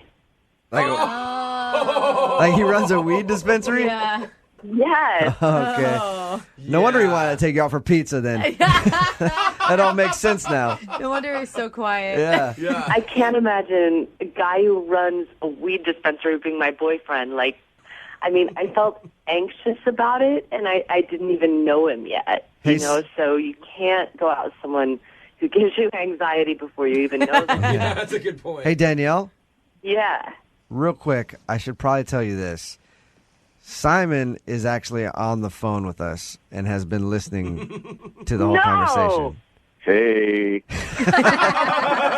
Oh, no. Hey. And by the way, I Hi. don't run a dispensary. I own the dispensary. Okay. That's some good money. I own it. So you own a weed dispensary. Do you smoke a lot then? Occasionally. I don't like to, use a lot of my, thing. Well, a little. Yeah, he does. Yeah, you Come do. on, bro. Were you stoned when you went out with Danielle? Well, I needed a little courage, so, I took a little, but, I didn't think it was going to, matter or mean anything, It's just, plus I was hungry, so that's why I thought, let's go get some pizza. See, this is the, things, they matter and mean something to me, and, they don't to most potheads. Danielle, you need to think about the benefits about going out with me on a second date. The benefits? Yeah. You get free pot, all you want. Jose's ready to date you. Yeah, what's up? It's not. You don't have to only smoke it. I got cookies. I got brownies. Any way you want it, I got it, and I can make you a cupcakes if you want. Weed cupcakes. Come on. This is unreal. What's This is unreal? unreal. I'm rich. I got a lot of money. Yeah. What else do you want? He's got money and weed. I Just feel have a like card. second date has just turned into a drug deal. Yeah, this is unreal. I think he didn't even listen to me. I bet you that he does not remember my dog's name. Yeah, the dog. I just, you can go smoke your pot and have your dispensary. I don't want to talk about that kind of thing. It's not a part of my life, and I don't want to do it. It's fine for you to do it, and I don't want to be part of it. Nice. Danielle, now that you got that all said and done, would you like to go out on a second date with Simon? We will pay for it. Yeah, we'll pay for you guys to go out again. Thank you, but absolutely not. That was a quick no. Yeah. I'm shocked. Ouch. Dude, there is plenty of little hippie hearts out there waiting for you, Simon. Oh, man. That hurts. Don't worry. I'm going to hit the bong now. Yeah. I was going to say, Simon, I'll just use the money that I was going to pay for a dinner for you guys and just send you a bunch of Twinkies. You'll be good, dude. Brooke and Jubal in the morning. Brooke and Jubal's second date update. A listener named Eddie is on the phone for a second date update today, and apparently he went out with a girl named Sarah who stole his heart. Aw, that's And- so nice. And he stole some property, I guess. Wait, what? But we'll get into that in a second because I do have questions. Wow. But Eddie, how are you? Good. How y'all doing? Good. Thanks for your email. Yeah, of course. Like I said, there are some questions that we have for you. Yeah, are you on the run? It was my first one. My heart is. It's on the run trying to find this girl. Your heart's on the run. wow. Look at Mr. Romance over here. Doesn't sound like it's healthy. Get that checked out. Before we get into you stealing stuff on your date, tell us a little bit about the girl you want to call. Her name's Sarah, right? Yeah. Her name is Sarah. Okay. And where'd you meet her? I met her at a bar. She was hanging out with some friends, and I was with a friend, and I saw her just drinking by herself, and I just came up to her, and I was like, hey, I like the way you're dancing and the way your blouse is moving. Oh, okay. The way your blouse is moving? Yeah. Interesting I've compliment. never heard that line actually ever. Maybe I'm wearing the wrong shirts. Yeah, no, it was just something that just came, to the top of my head, and we laughed a little bit and just started just changing jokes back and forth, Well, as long as it works. Yeah, I mean, if the line worked for you, that's cool. I mean, I guess some people should try that. I like the way your blouse moves. Yeah, no, she was great, though. She was so sexy, like great hair, great body, like great smile, her teeth, y'all. Dude, it sounds like you guys had some pretty easy chemistry. Yeah, we literally hit it off right off the bat. And so how long did you guys hang out for? The whole night / some of the morning. Oh. Oh, like It was that. a good Okay. date. Yeah. All right. Yeah. He's so proud of himself. Was she was she just gone in the morning when you got up, or did you guys hang out the next day at all? Yeah, so she had left by the time I woke up. I woke up one time and she was there, and then went back to sleep, and then I woke up again and she was gone. So, since it was at your place, was it your idea to go back to your house, or how'd you guys get to that point? Yeah, it was more of like a collaboration. We were at the bar, we were just drinking, and her friends had left and said, are you okay? And she was like, yeah. So then they left, and last call, we just decided to take a ride to my spot. Okay. And yeah, she was into going back to the spot, and we did. Okay. I want to ask you about, you said that you stole yeah. something, and you think maybe that's why she's not calling you back. What'd you steal? I stole some of the beer glasses. The beer glasses? What beer glasses? The bar had these beer glasses that were really, they had a very unique shape to them. And we were talking about that at one point. We were just commenting on the glasses and talking about how weird they looked, but also really cool. And I'm confused. Are they promotional sunglasses that they had at the bar? No, beer, like glasses you drink out of. Oh, sorry. Beer glasses. This whole, you're drinking, so I'm thinking beer glasses, on your face. Do you know what I'm saying? Beer goggles? Yeah, beer goggles. Promo team there handing out. Totally. I'm usually those things Interesting. are free when they hand them out. I get it now. I'm sorry. So you stole mugs cups, yeah. from the bar. Yeah, she seemed to be really into the beer glasses, so I took some when she wasn't looking. Just slipped them into my jacket. So you stole a couple of beer mugs for her. Oh, a little memento. What did she say when you gave those to her? She was in shock. She was just surprised. She was like, what? You took the glasses? And, she was kind of in shock, but, she didn't tell me to give them back to the bar. I think that's pretty innocent. Who hasn't taken a glass here or there from a bar? Still, it's kind of weird. I steal all the time. I never get caught for it. Okay, now steal all the time. Slow down. More than just beer mugs? Yeah. I don't want to go, too into it. Let's focus on me giving her this present. Okay. Okay, well, maybe she did read that as a red flag. Yeah. Did you tell her that you steal a lot? No, I didn't. I'm only telling y'all that. Okay. Okay, good. At least you're smart enough to know, hey, it's not necessarily an attractive quality most of the time. You're like, yeah, I'm a thief. Yeah. So why do you think that she isn't calling you back then? Man, I really do not know. That's why I'm kind of calling y'all to figure that out, because it was a good night. We really hit it off. And she took the mugs when she left. Oh, she did? Okay. So she stole them from you. Exactly. So she maybe didn't have that much of a problem with the mugs then. You guys can steal together as a couple. Oh my God! Unless she took them to go return them. No way. I think she was using me for my mugs. All right. Yeah, maybe that's it. All right. Okay. And how long has it been since you had that one night stand with her? It's been about 2 weeks. 2 weeks. Oh man. Okay. And how many times have you hit her up? Only 5 times. Oh. All right. In 2 weeks, I don't know. Wait, borderline. Yeah. If you did any more, well, you're about to, kind of. But anyway. I feel like 5 is a lot. Yeah. All right. We're gonna play a song and then come back and we'll call her and get your second date update. Okay? All right. Cool. Thank you. Okay. Hang on. 93.5. Brooke and Jubal in the mornings. Second date update. I don't know if we're on the phone for a second date update or a heist movie. Because Eddie is on the phone for a second date update today, and he wants us to call a woman named Sarah. They met at a bar, and at that bar, he impressed her by stealing a couple of the mugs because she said that she liked them. They actually ended up back at his place, and they hooked up, and then she was gone when he woke up. And so were the mugs. So it's a case of he stole something, and then she stole from him. How do we get the mugs back? Yeah, that's what this is really about. Yeah. Where are the mugs? I don't care anymore about getting you a second date, Eddie. I only care about getting those mugs back. No, I want a second date. Okay. Okay. I'm glad you clarified All that, right. Eddie. This could have gone the wrong way for you. All right. Well, we're about to call her and see why she won't call you back. And you think of this girl as more than what a one-night stand. You think she's relationship material, Eddie? Oh, yeah, no doubt. Definitely. She's wifey. Oh, wifey. Wow. Okay. So you do like her a lot then. All right. Probably because she steals too. And you told us earlier that you like to steal. They'll be like the modern Bonnie and Clyde. Yeah. Hey, actually, when you guys get her on the phone, can you tell her that I don't actually steal a lot? Okay. All right, we'll just try not to bring up the stealing so we're not putting you in an awkward situation. She can find out on her own that you like to steal. All right. Well, I'm going to dial her phone number, okay? All right. All right, here we go.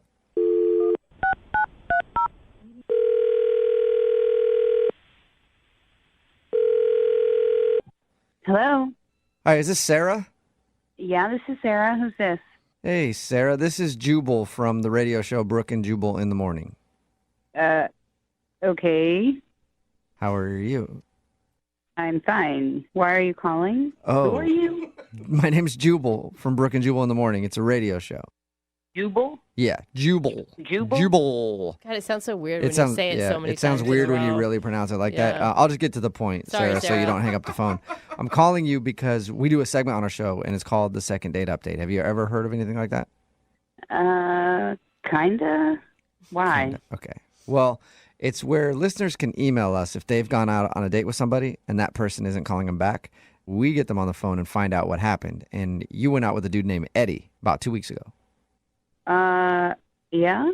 Yep. And Eddie really liked you, but he's been trying to get a hold of you, and for some reason, you aren't calling him back.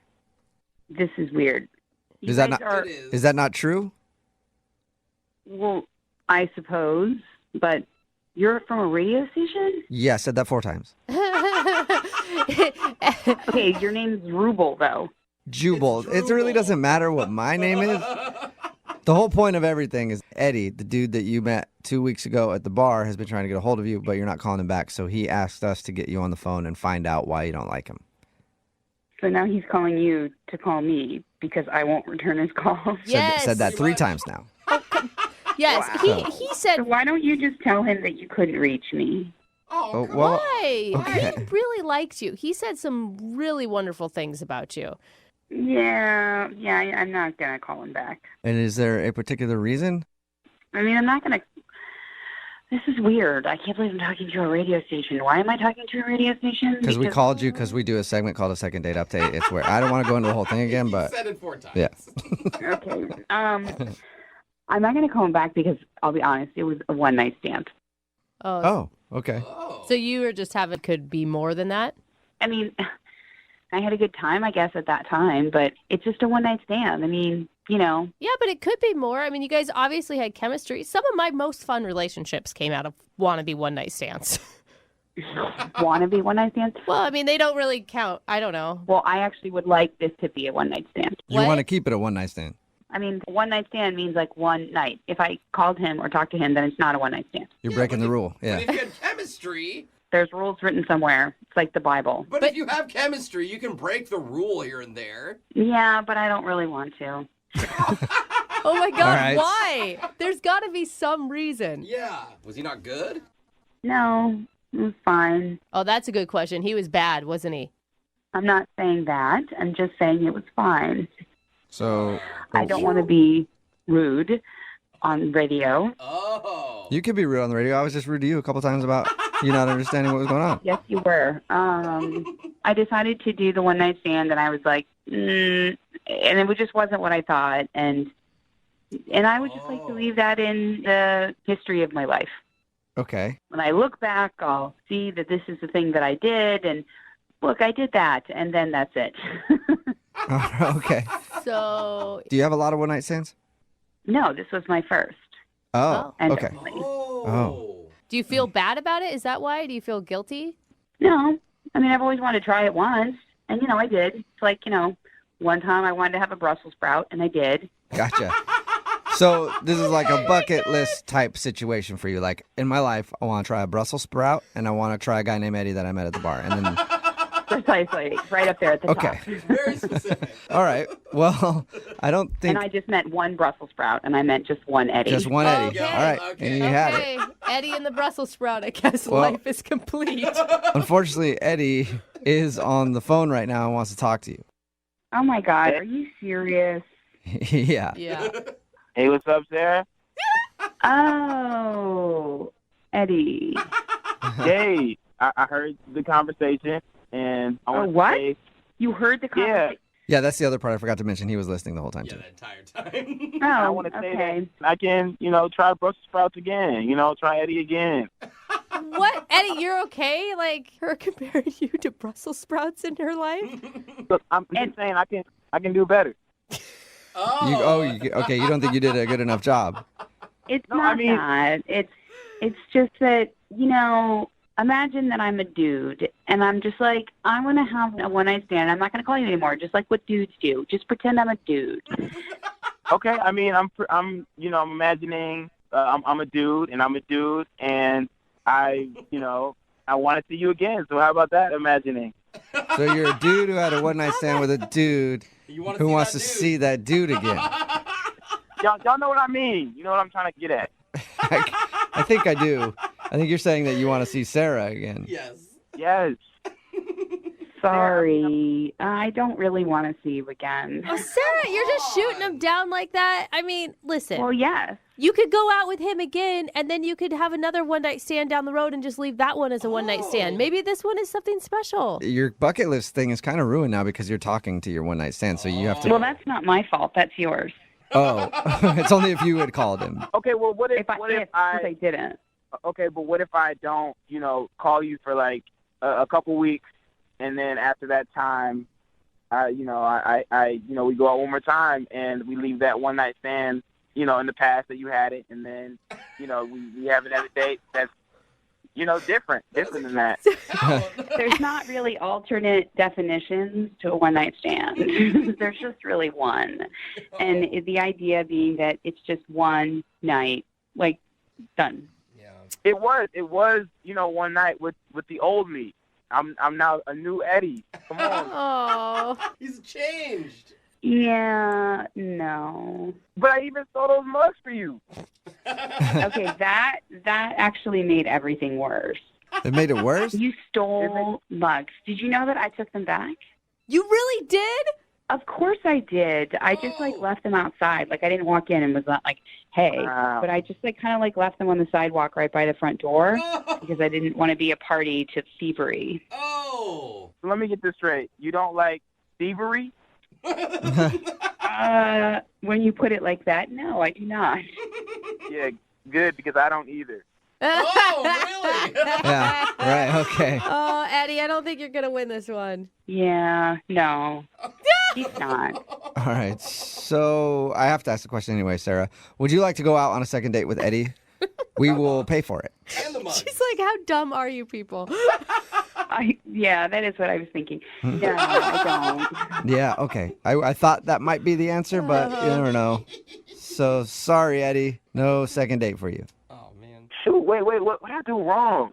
Well, I think this one you're just going to have to chalk up to she'll never forget you. You'll always be her one-night stand. That's true. That's a good point.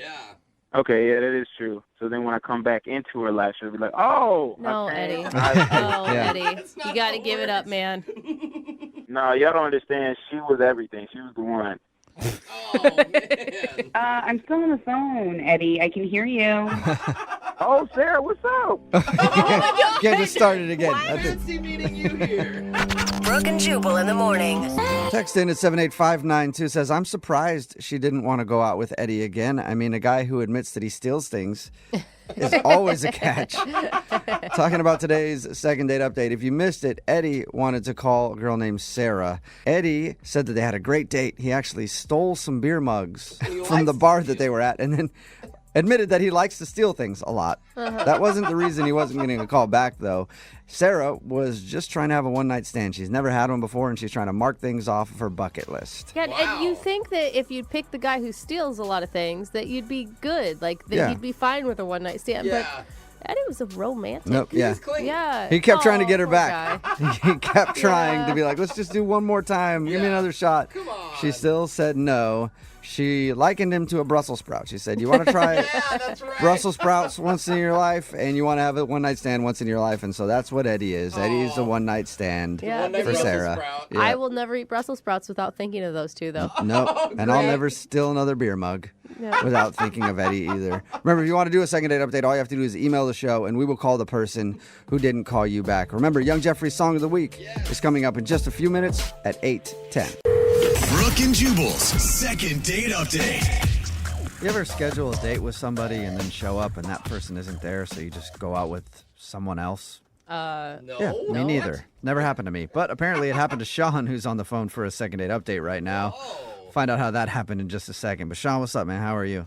Good. Thanks for taking my call. I'm curious what you guys think. No problem. Thank you for your email. You had an interesting situation with your first date. Sounds like it. Yeah. So it was a Tinder thing, and her name is Kate. We had a little flirty thing going as it happens up top, and then I offered to take her out, and she agreed.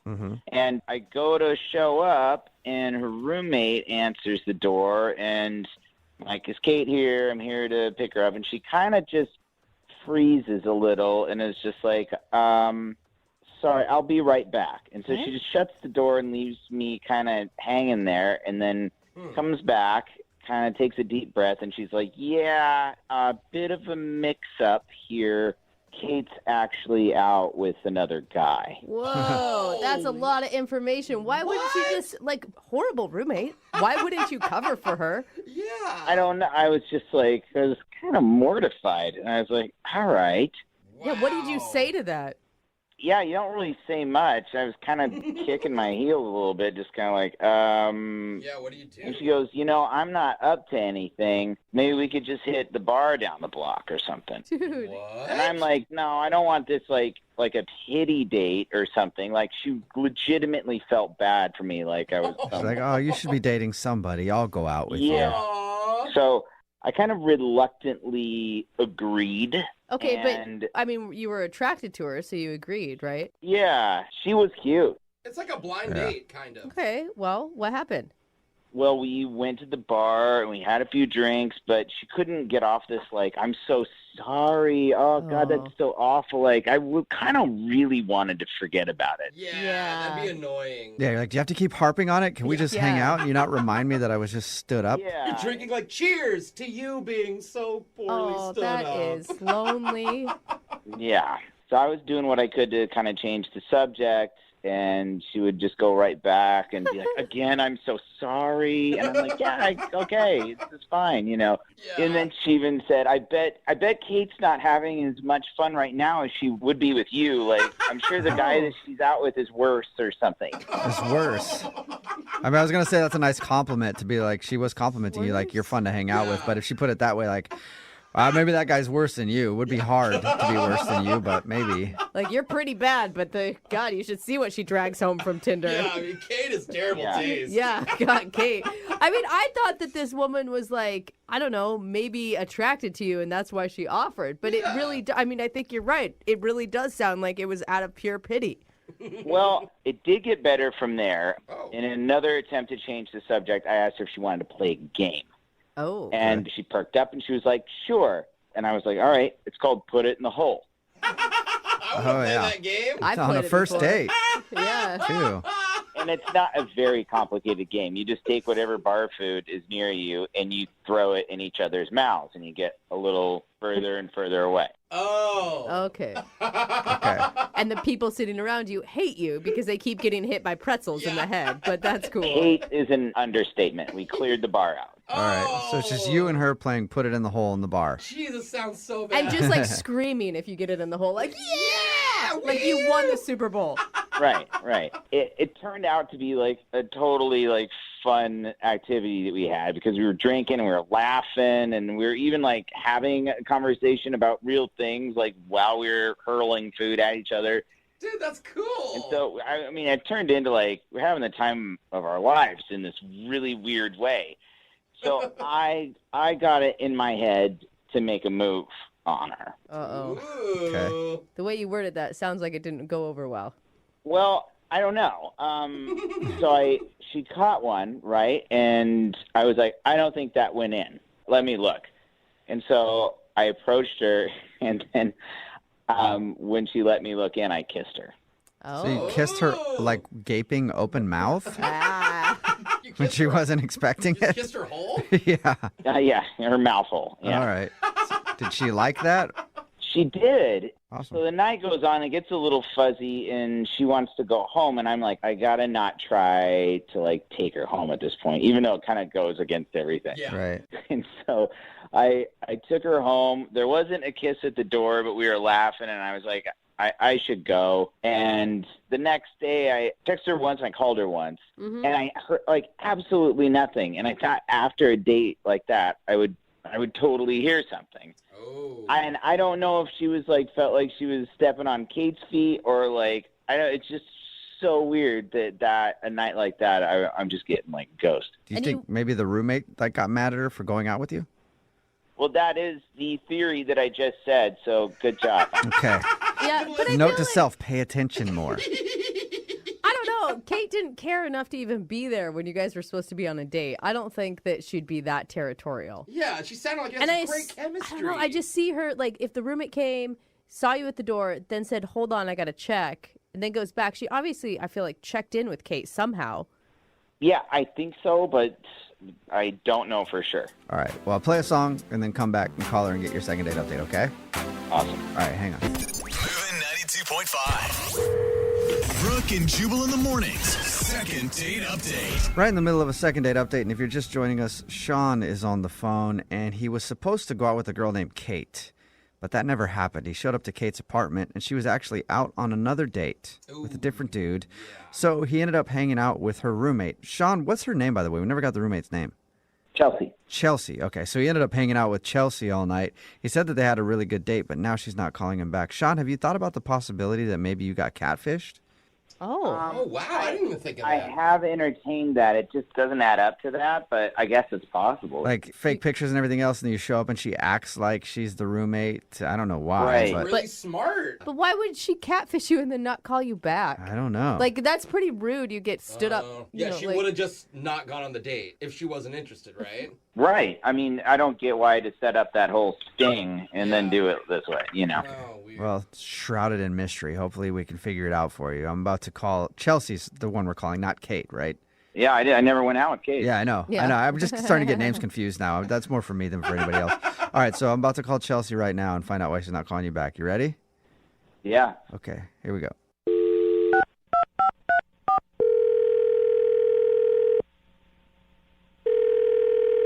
Hello, Hi, is this Chelsea? this is she. Hi, Chelsea. How are you? This is Jubal from Brooke and Jubal in the morning. Oh, is this about my dry cleaning? Because I'm picking it up today, I promise. Oh, my God. Chelsea. No, Chelsea. It's not about your dry cleaning. But suddenly I understand who you are because I'm the same person. I will let them know though you're picking it up. Yeah, you're not going to, though. Let's be honest. Okay, I'm sorry. I don't. Who's this? This is Jubal from Brooke and Jubal in the morning. It's a radio show. Okay. And we don't do dry cleaning, but we might start. I'm confused. Did I win like a prize or something? No, we actually do a segment on our show called the Second Date Update. That's where if you go out on a date with somebody and then don't call them back after, they can email us to get you on the phone and try to find out what happened. So we got an email about you from a dude named Sean. Oh my God. Yeah. Okay. I mean, I know Sean. Yeah, he told us. He told us about how he actually was supposed to go on a date with your roommate. Yeah, he showed up, and I felt really bad, so I just said, like, we can go to a bar and hang out for a little. Yeah. You pity dated him, is what he said. I mean, it wasn't, like, full-on pity because, like, if I didn't want to hang, I wouldn't have, but, like, it's not like he had a date with me. But did you enjoy hanging out with him, though? He thought that you guys had a great time and actually had a really good date, even though he wasn't supposed to be on a date with you. Did he tell you, like, everything that happened, everything we talked about? I mean, here's what he told us. He said that you guys hung out at the bar and you played a game called Put It in the Hole, where you try to throw things in each other's mouths. He told us that you kissed, and he said at the end of the night, you guys were laughing and having fun, and he thought it would be totally cool to hit you up again for another date, but he's tried to do that, and you haven't answered him. Yeah. I mean, the game was, like, fun and all, but honestly, he doesn't seem really honest, and I'm kind of, like, skeptical if he was telling me the truth or not when we went out. What do you think he was lying about? Everything. Whoa. What? He said, like, he's been struck by lightning 3 times. Oh. And, like, I don't even know anyone who's been struck once. Yeah, that's Yeah. pretty rare. I mean, but, like, I could let that slide, but then, like, right after, he said it happened around the time that he was roommates with Zac Efron, like, before Zac Efron got famous. And, like, hasn't Zac Efron been famous since he was, like, 12? Like, that just didn't make sense. Yeah, Right. I mean, there's definitely some flags flying up that say, like, compulsive liar. Yeah. Well, I mean, there's, like, more than... literally, the whole thing, I feel like, was a lie. He told me he, like, won the New York Marathon, but, like... He won it. Was disqualified because he lost, like, that number that you wear when you're running, you know? Oh, no. He was running so fast it flew off. All that running for nothing. I mean, like, he is in really good shape, but, like, to win a marathon, like, wouldn't I have heard about it? Like, if I Googled him, would have seen that? Like, Yeah, you would know? think so. I know a dude like that who tells the tallest tales ever, and you're like, that did not happen.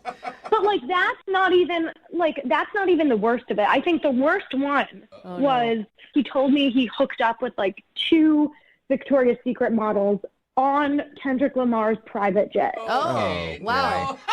So he's roommates with Zac Efron. He's on Kendrick Lamar's private jet hooking up with Victoria's Secret models. And that was the 3rd time he got hit by But, lightning. but wait, hold In on. the plane. He's getting stood up by your roommate on a Tinder date. Yeah. Like, That doesn't add you're up. right. There's a lot of things that are missing here. Totally lying. Well, she's the one that called BS on it. Like, I came home and I told her, and I was like, did he tell you any of this? Like, did he send you a picture of him, like, on a private jet or anything? And she was like, no, this guy is a liar. Don't talk to him ever again.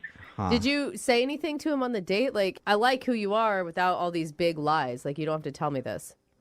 I didn't, like, outright tell him that he was lying because he does, like, the way he told the stories. I started to believe him because, like, what do I know? I don't know if it's not true or not. Like, maybe he really does have this crazy, extravagant life. Who knows? Maybe we should ask because he's actually on the other line listening and wants to talk to you. Wait, he's what? He's on the other line and wants to talk to you. Unless Kendrick Lamar tried to call through, they might have taken his call. I don't know. Sean, are you still there? Yeah, I'm still here. Oh, my God. I'm a little bummed out that you're kind of, like, questioning my integrity. I mean, bad. it's all of the things. Like, you're not that old. How could you have experienced all of this stuff? Well, I don't know, but I have. I mean, getting hit by lightning 3 times in a row isn't exactly a bragging thing. And I have medical records that says I've been lit up. Been lit up.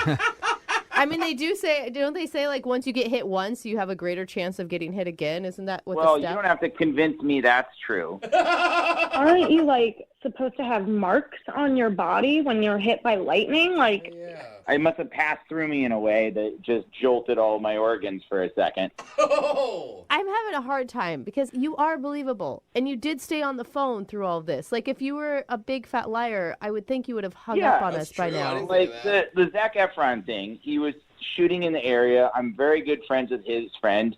He stayed at my place for a week. That does count as a roommate. Okay, now so I'm starting to Zac believe Efron slept on your couch for a week or something like that. Yeah. And as far as the Victoria's Secret model thing, that really did happen. And I was on Kendrick Lamar's plane. Kendrick Lamar was not there, but I had to sign an NDA. What? Which means I shouldn't be even talking about it at all. On the radio, it's probably a huge no-no. But, like, I have pictures. I can't even show them. But it happened. Why do you have pictures of you hooking up? Everyone has their phones out and stuff. So people were filming you hook up with the Victoria's Secret models in Kendrick Lamar's plane? Yeah, I didn't. To be clear, like, I didn't sleep with them. I just was hooking up with them and drinking champagne on the plane. And hey, to be fair, Chelsea, if I was hooking up with Victoria's Secret models, I would also have pictures of it. Like, that is a moment that you only get once in life. All right. What about you riding across the country on horseback? What? Did that really happen? Okay, that story is slightly different. Yeah, I rode across country on horseback, but what I didn't tell you is that I rode back as well. And I thought I was like, oh, I'm going to be bragging if I say I did a round trip. Like one time riding across the country on horseback raises enough questions. Yeah, you don't need to add that you rode back.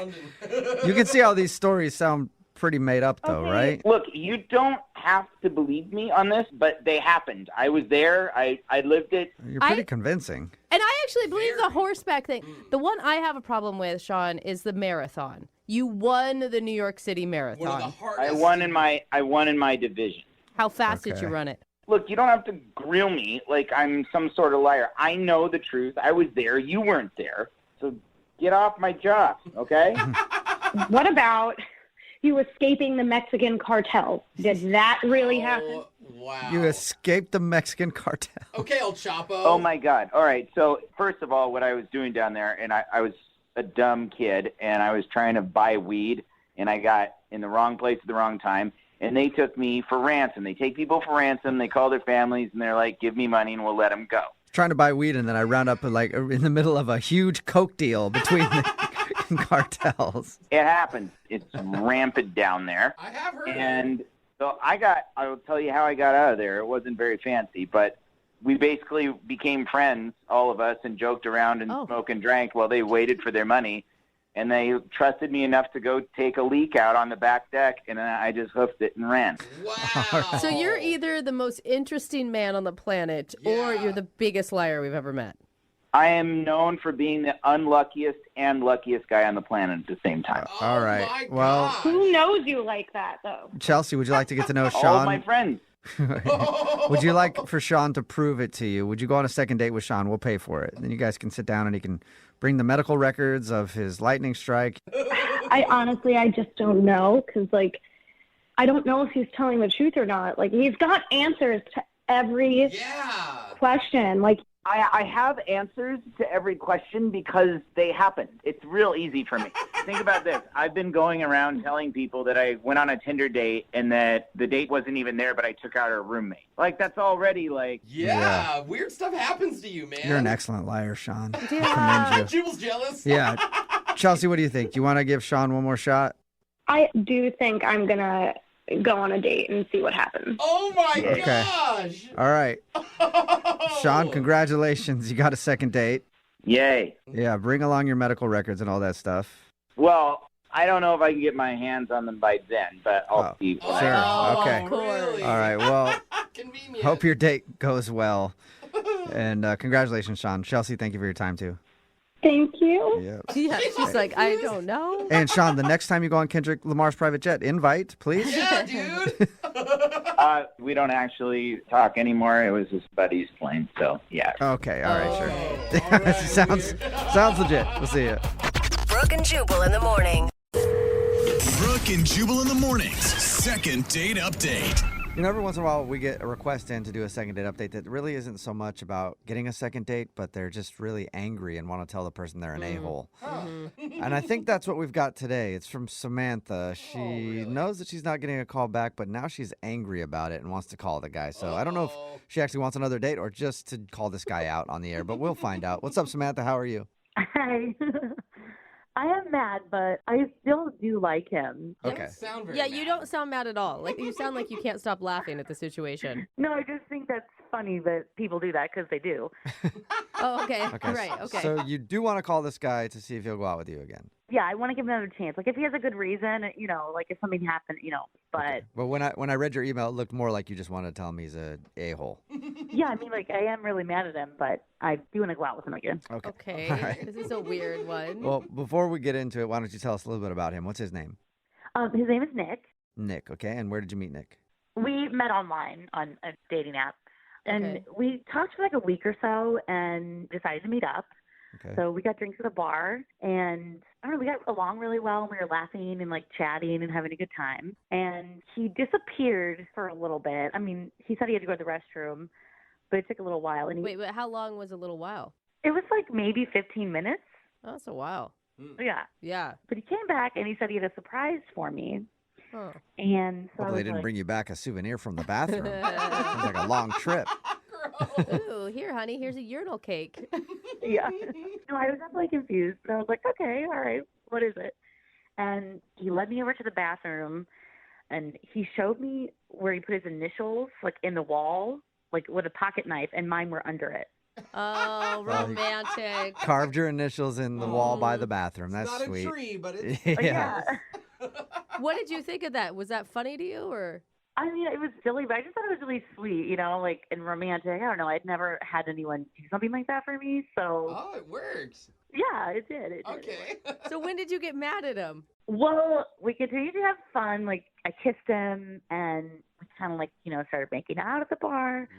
And, things were going really well. And he was like, I don't know about you, but if I have a good date that I'm really interested in, I don't really want to see anyone else after that. So was he asking you to be exclusive right there on your first date? Wow.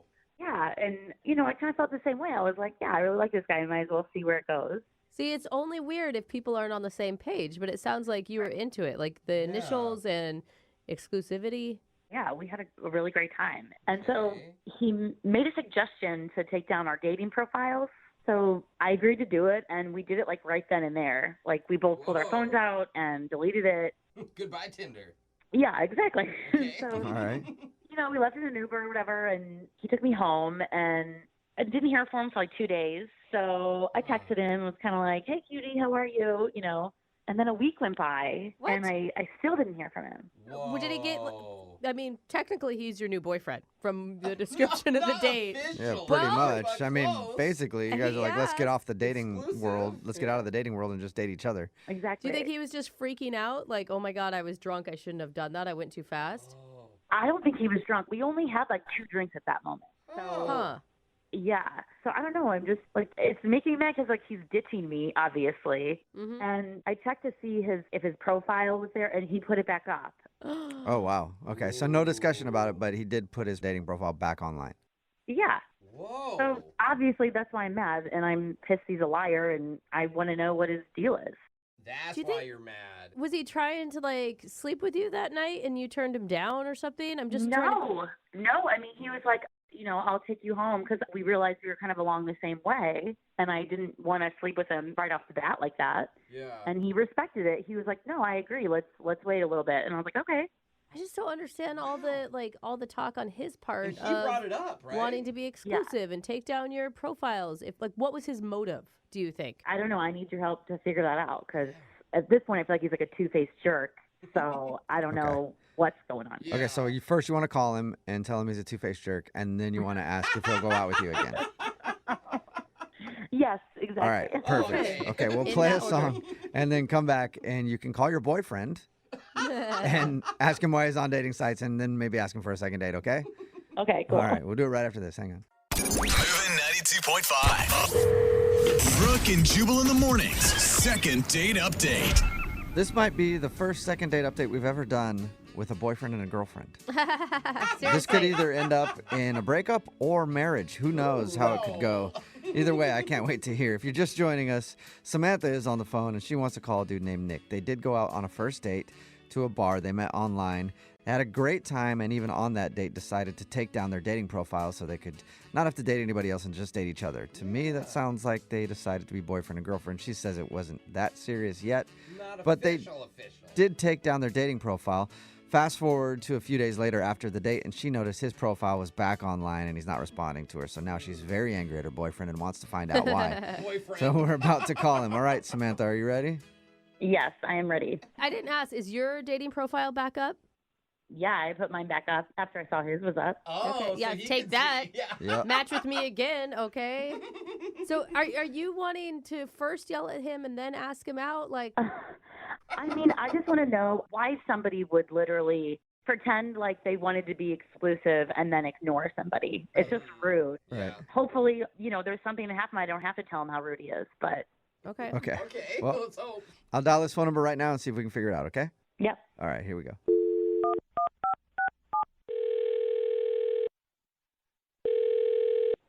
Hello? Hi, may I speak to Nick, please?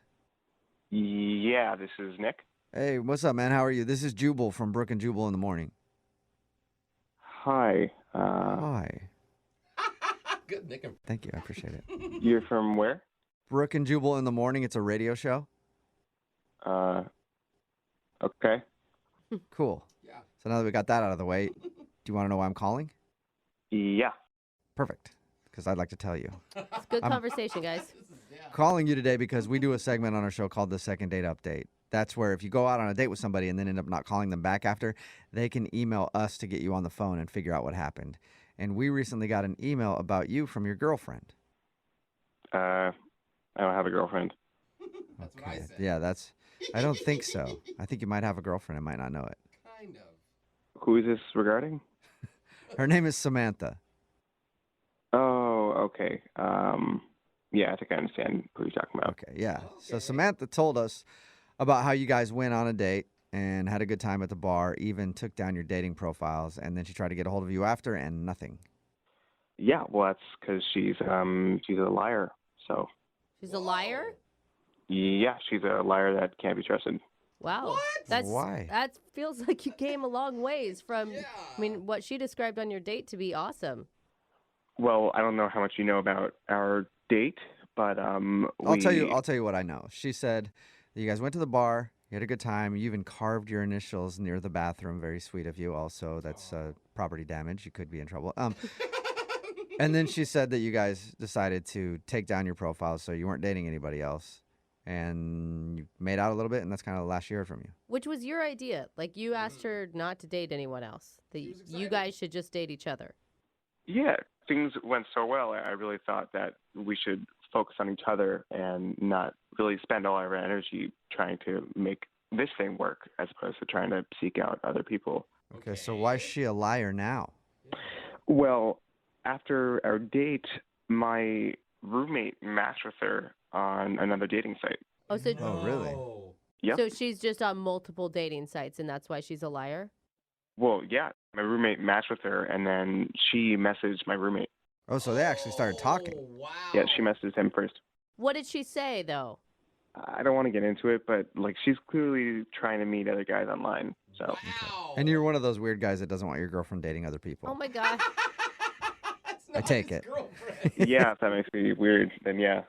Okay. But you've got to understand, I mean, like, despite you guys taking down the dating profile where you two met on, you only had one date together. It's not like she was cheating on you.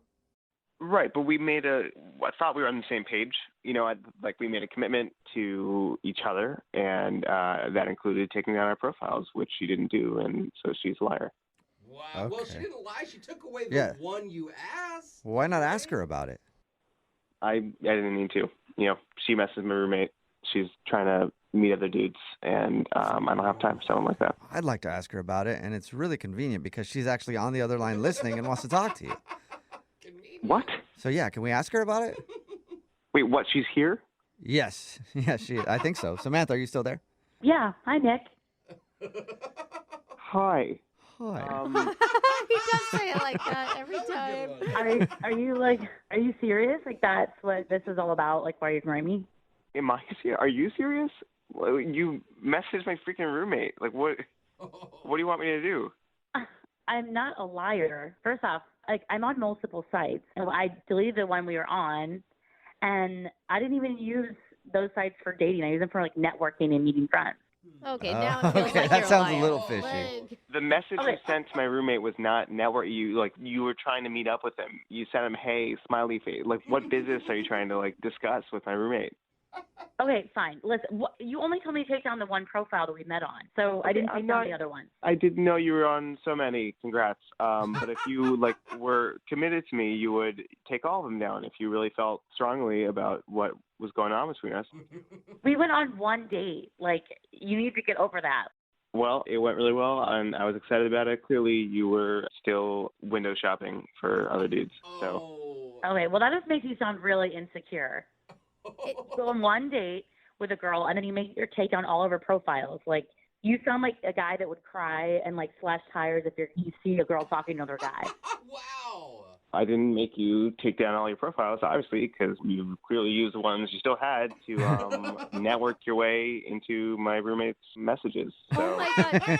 But Nick, don't you that's just kind of like how modern dating works right now. You don't go on one date and then just completely pull out of the dating game. I didn't realize I was dating a modern dating expert. Why wouldn't you text me and say, why are you on another profile or something? Well, you showed your true colors, so that's it. I don't have time for someone like that. Wow.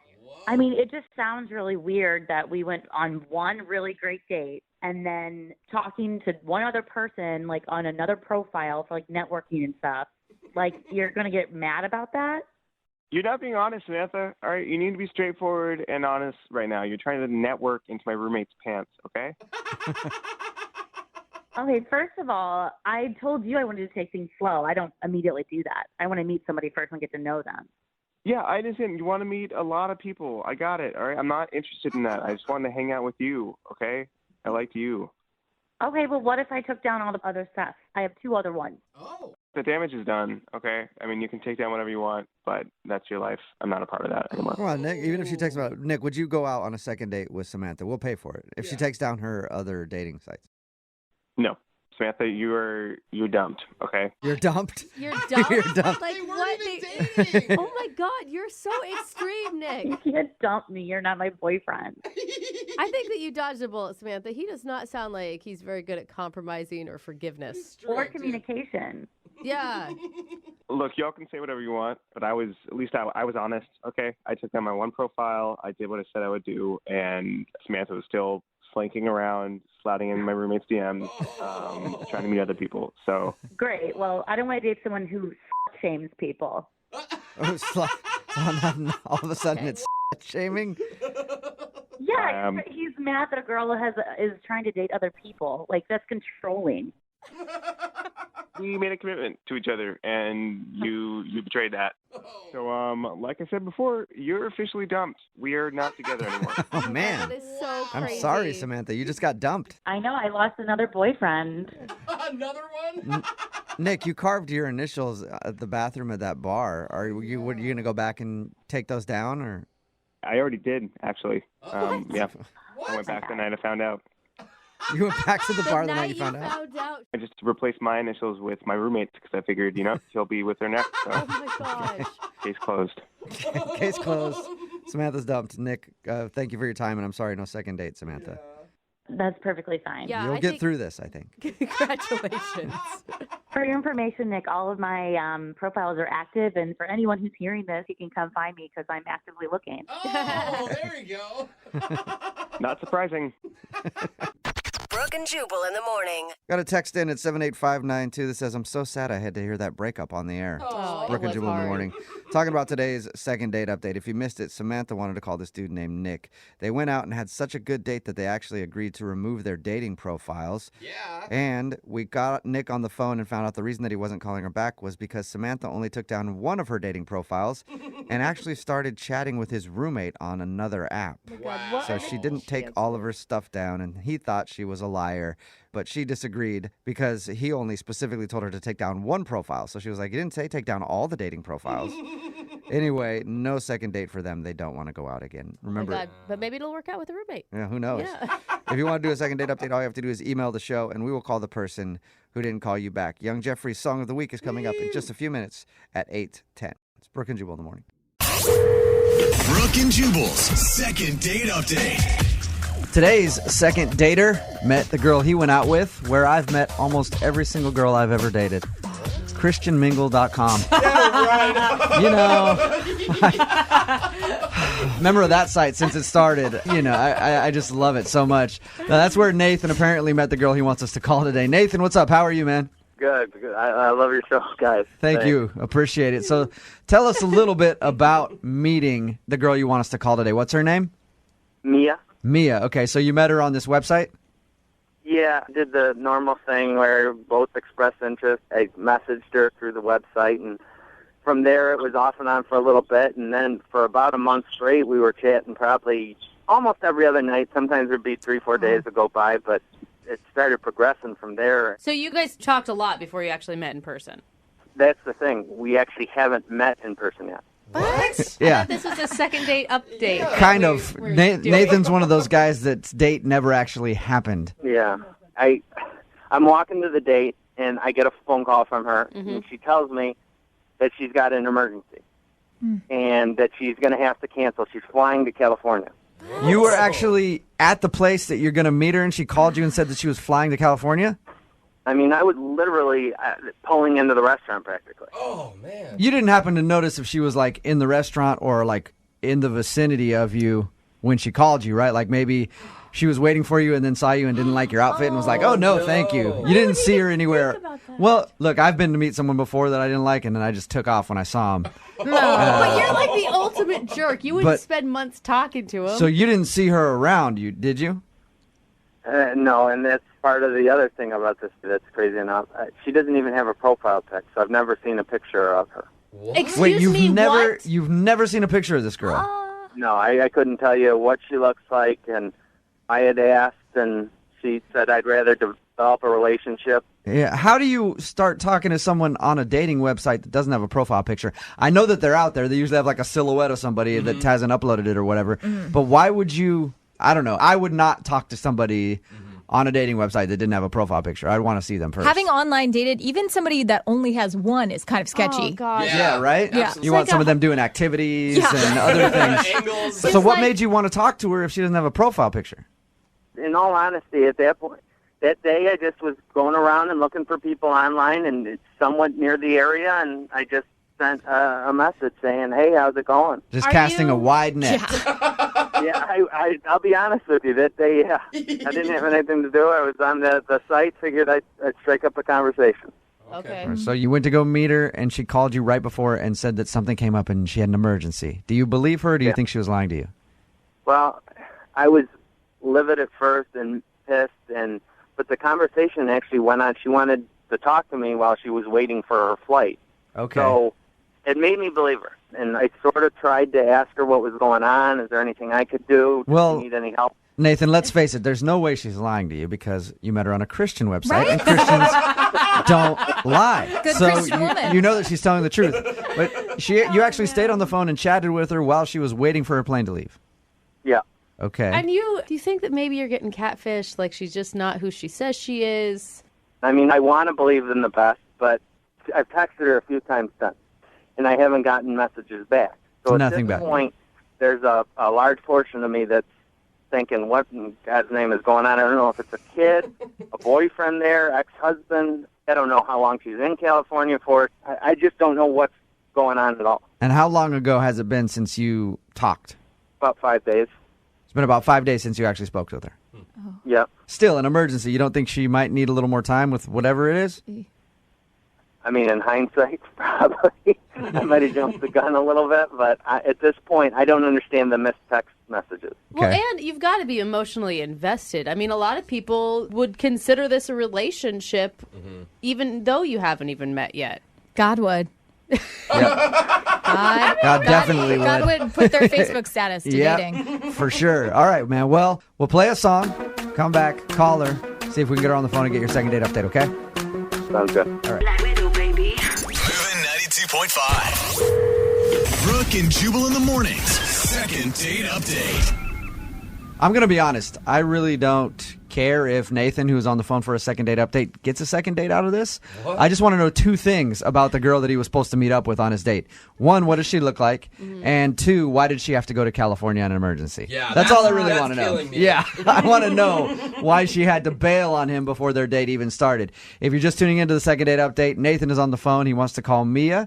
They met on a Christian dating website. Interesting note, she doesn't have a profile picture. He was just chatting up people that day, and God's love is blind, they Jubal. brought them together. He has no idea what she looks like. Anyway, they were supposed to meet for dinner, and when he was walking up to the restaurant, she called, said she had an emergency in California and had to go. So we haven't heard from her since, and he's wondering why she hasn't been calling him back. Now, you do believe her that she had some sort of an emergency in California? I don't know. I do believe her, but there's part of me that is just like, why hasn't she reached back out yet? I don't understand it. Why do you have so much trust in this person that you've never seen? Because of the conversations, they were in depth. I mean, who knows? Maybe she's really good, but it was consistent, and it was just the interest in the stories. I mean, these weren't like 5-minute chats or anything like that. We really got in depth. Okay, cool. Well, I'm going to dial the phone number right now, see if she picks up the phone, and maybe we can find out what happened in California. Or, I mean, if you want a second date, too, I guess we can do that. Yeah. Do you want a second date with her? Let's hear what the explanation is. Okay, so you're just like us. You just want to know what went on in California that she had to call in on your date. All right, I'm going to dial the number right now. All right.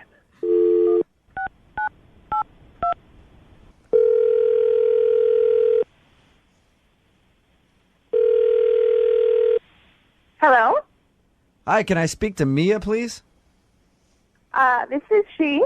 Hey, Mia, how are you? This is Jubal from Brooke and Jubal in the Morning. From where? Brooke and Jubal in the Morning? The radio show? I'm on the radio. Yes, you are. How are you? I'm fine. I'm calling you because we received an email about you from one of our listeners. Really? His name is Nathan.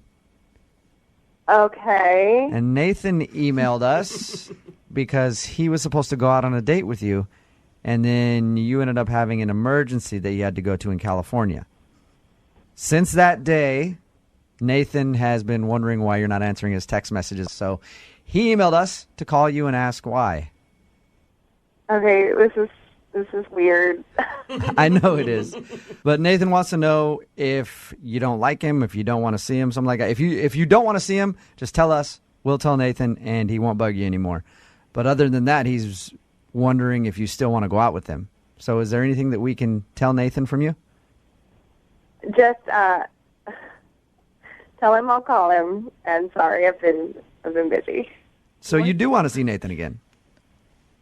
I'm really busy right now, so I just don't know when. Okay. I just don't know when I'll Well, I appreciate you talking to us for a few minutes. We won't take much more of your time. But I just have to know, do you want to see Nathan again? Because it sounds like you don't, the way you said that. If you don't, I'll let him down easy for you. look, I'm doing some stuff in my personal life that I just need to, I don't want him to be involved in. Okay. So your emergency was legit when you called him at the restaurant and said that you had an emergency. I was speculating that you were lying. I'm in California. You are. Still. Oh, okay. Why did you fly so last minute, though? Look, I'm a little embarrassed about it. It was for a job. I don't want Nathan to judge me for it. You're embarrassed about the work that you do? Promise you won't tell him this. Sure. I mean, I'll tell him. I will tell him that you want to see him again, but I won't tell him any other details if they're really embarrassing. Right. So I'm doing a photo shoot for Playboy. What? You're on a Christian mingle site, and you're just because I appreciate my body does not mean I am not a good Christian. I am just using the body God gave me. Okay, so you're doing a photo shoot for Playboy. Yeah. Nice. Are you serious? Yes. It's a job. Okay, I'll tell you why that confuses me, because he told us about how he met you, and he said on your dating profile, you didn't even have a profile picture. Mm-hmm. Normally, people that would pose for Playboy would have a lot of pictures on their dating profile. Okay, but also people who pose for Playboy tend to be treated differently because of the way they look. Like, I want Nathan to get to know me for me. Wow. You know, for like, my brain and my personality and not my, You are And you talked to him a bunch. Yeah. You never brought up what you did for a living?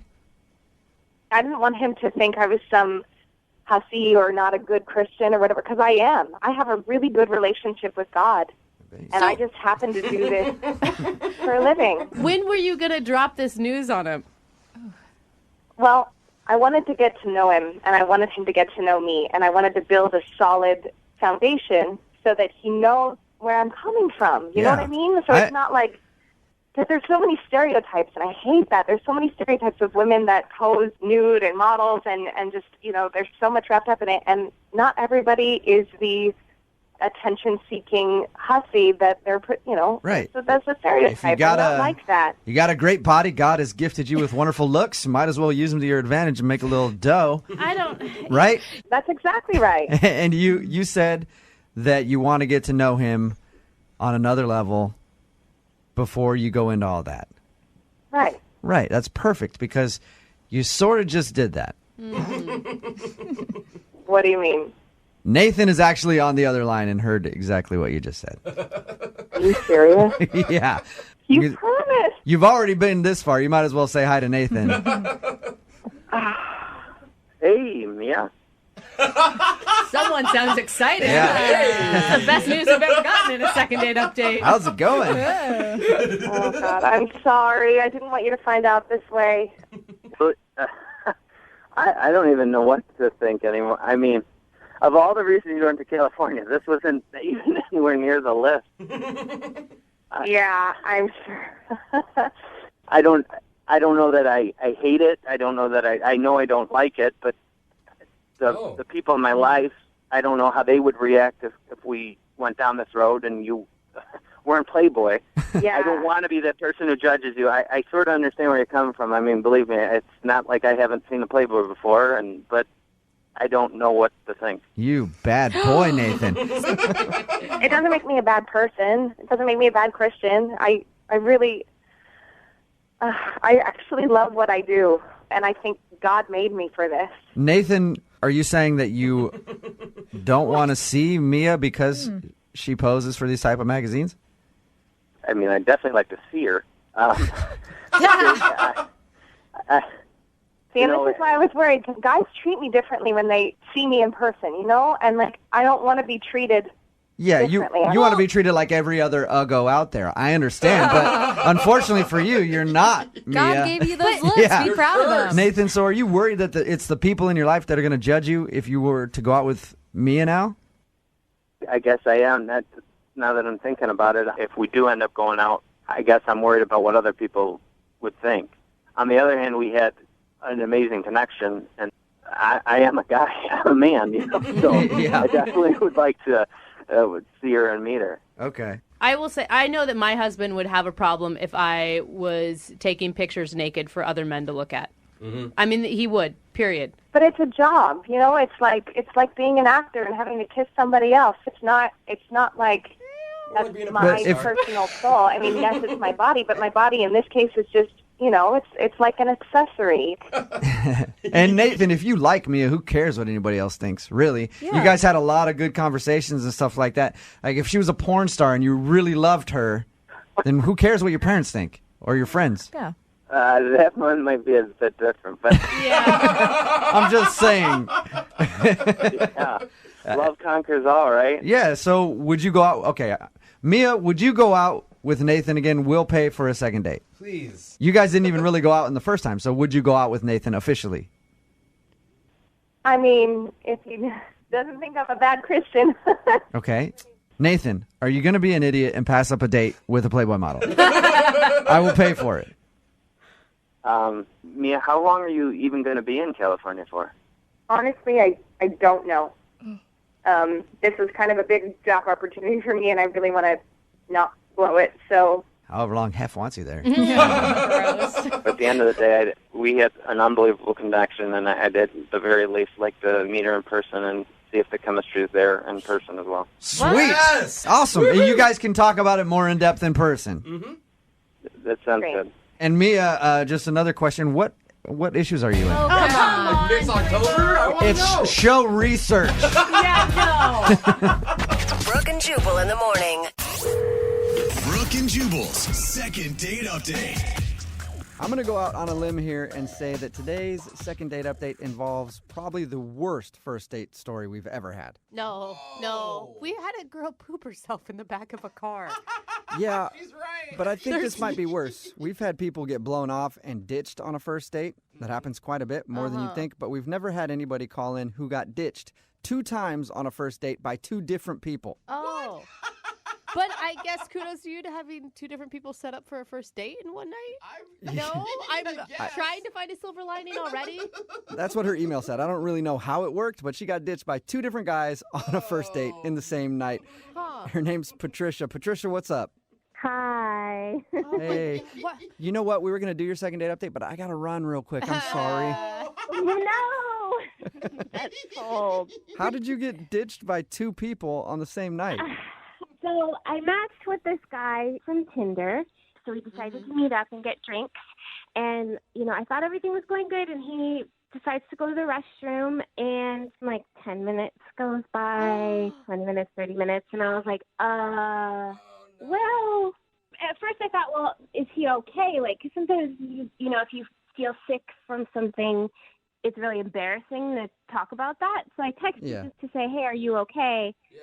Didn't hear back. So I was like, all right, well, I know what this is. Yeah. Has this happened to you a lot, Patricia? It sounds like you're like, all right, well, this has happened to me before. No, I even ghosting is a thing that happens on text.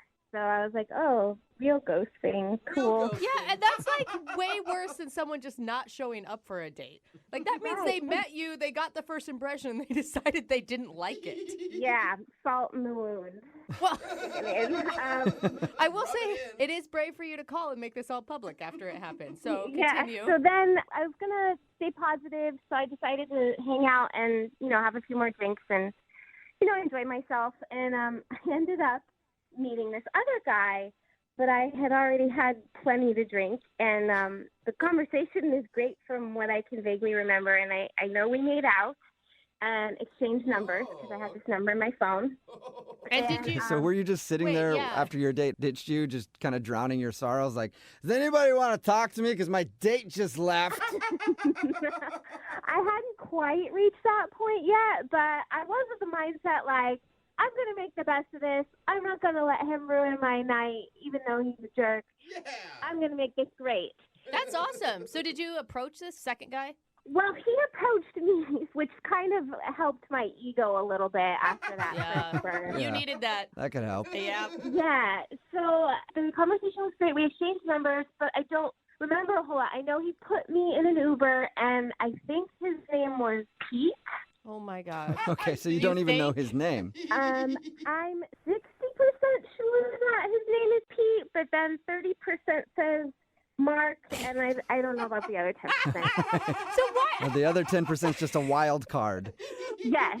Patricia, we've all had those nights where we don't remember somebody's name, but why would you want to follow up with them? Well, but I do remember that the kissing was really good. Oh. Okay. And, I mean, it's nice to, put someone in an Uber and make sure that they are safe. And, I remember having fun. I just don't remember his name. Okay. So is that who you want us to call today? You want us to call Pete or Mark or Mr. 10%?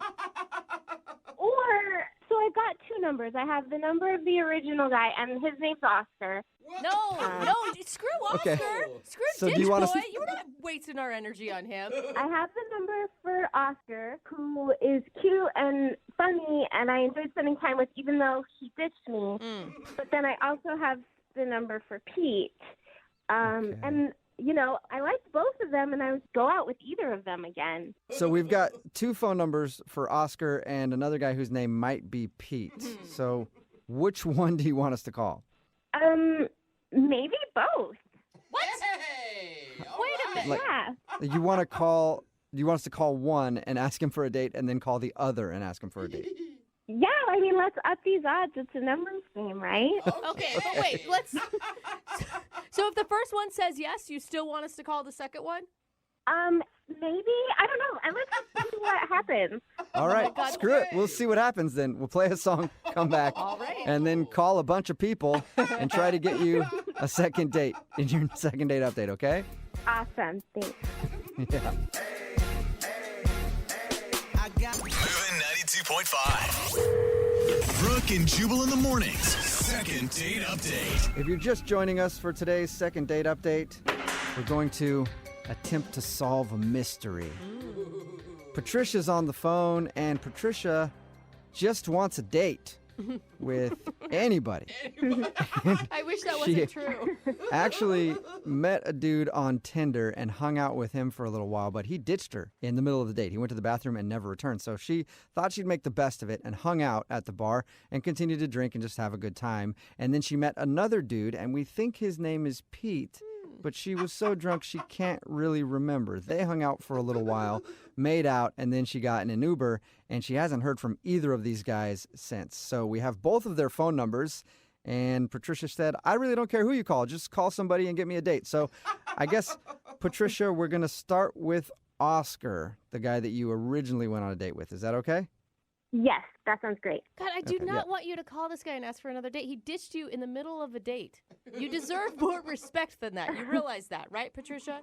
Yes, but in his defense, we haven't heard his excuse yet. So like I said, maybe he got sick or something. Or... Yeah, because he didn't call and apologize to you or anything. Right? So, okay, we're doing it, so it doesn't matter what I say. Well, we're going to dial Oscar's phone number right now and see if we can get him on the phone and find out the reason why he left you. And then if that doesn't work, we'll call the other dude, okay? Right on. All right, here we go.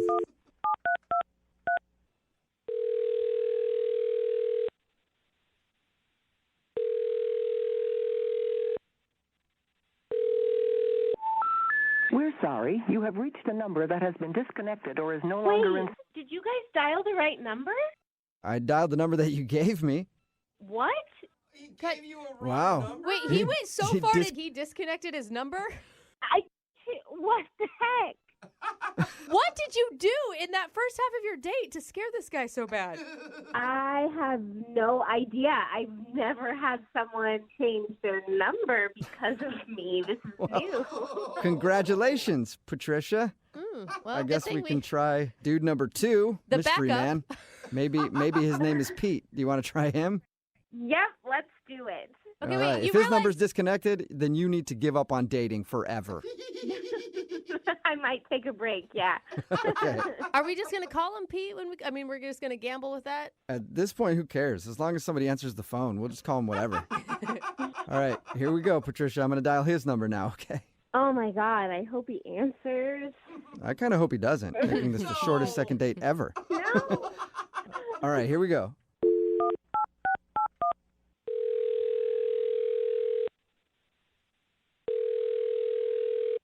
Hello? Hi, can I speak to Pete, please? Yeah, I'm speaking. Your name's Pete? Yep. Awesome. Yeah. What's up, Pete? Hi. Who is this? This is Jubal from Brooke and Jubal in the Morning. How you doing? Wait, what? This is Jubal from Brooke and Jubal in the Morning. It's a radio show. Have you ever heard of it? Okay. That doesn't answer my question. Have you heard of it before? What's going on? I'm calling you today because one of our listeners emailed us about you. Her name is Patricia, and you met her at a bar a little while ago. Yes. Yes, I did. Oh, you All remember right. her. Patricia told us about the night that she met you and said that she's been trying to get a hold of you, but you're not answering any of her texts or phone calls. Well, yeah, I mean, what she did was pretty rude. Was she super drunk? Yeah, she was pretty tipsy, and it just kept going. How bad did it get? I mean, it got pretty bad. Did she puke on you? No, there was no bodily fluids. Oh. See, I'm already thinking, well, then that's better than I pictured for you guys. Yeah, that's pretty good. Is that the reason you're not calling her back? Just she was too hammered? No, I mean, we were talking. She told me this story about how some guy ditched her, and I felt pretty bad for her. So I was hanging out with her, getting to know her, and I guess she had reached a point where she was ready to go home, and she asked me to call her an Uber, and she left when the Uber came. Okay. All this sounds pretty tame so far, Pete. I'm not outraged yet. Were you just hanging out with her because you felt bad? No, I mean, she was cute, and we were having a fun time. Okay, so when did it go south? Well, when she left, she never paid for the bill. What? She just left everything out on the table. Her drinks and the guy from before that ditched her. Shut up. Oh, that sucks. That's a big tab. But she probably just forgot. If she was wasted, I mean, who hasn't wandered away from a bar and been like, oh, I didn't realize I didn't pay for that? I mean, she bolted out of that bar like she was on a mission. Wait, so you think that she left you with the tab on purpose? I don't know. It felt like that. How much are we talking here? It was expensive. Not something I was ready to pay for. Oh, no. So you didn't really intend on even going on a date that night, and you kind of wound up in a date situation, and then not only that, you had to pay for her drinks and some other dude's drinks. You went on 2 dates, kind of. Yeah, I went on 2 dates, and I didn't get any action from anybody. I didn't even meet the first guy. Well, maybe you can get some action now because Patricia is actually on the other line listening and wants to talk to you. What? No. Yep. No. Hi. Oh my God, Pete. I'm so sorry. I didn't know that I did that. I was drunk, so I knew I needed to get home, which is why I was like, okay, I have to leave. And I am so sorry. Like, can I please make it up to you? Like, I can pay you back, or maybe I can take you out. Yeah, look, it's pretty convenient now that I paid the bill for you to say all this, but it really put me in a hard place.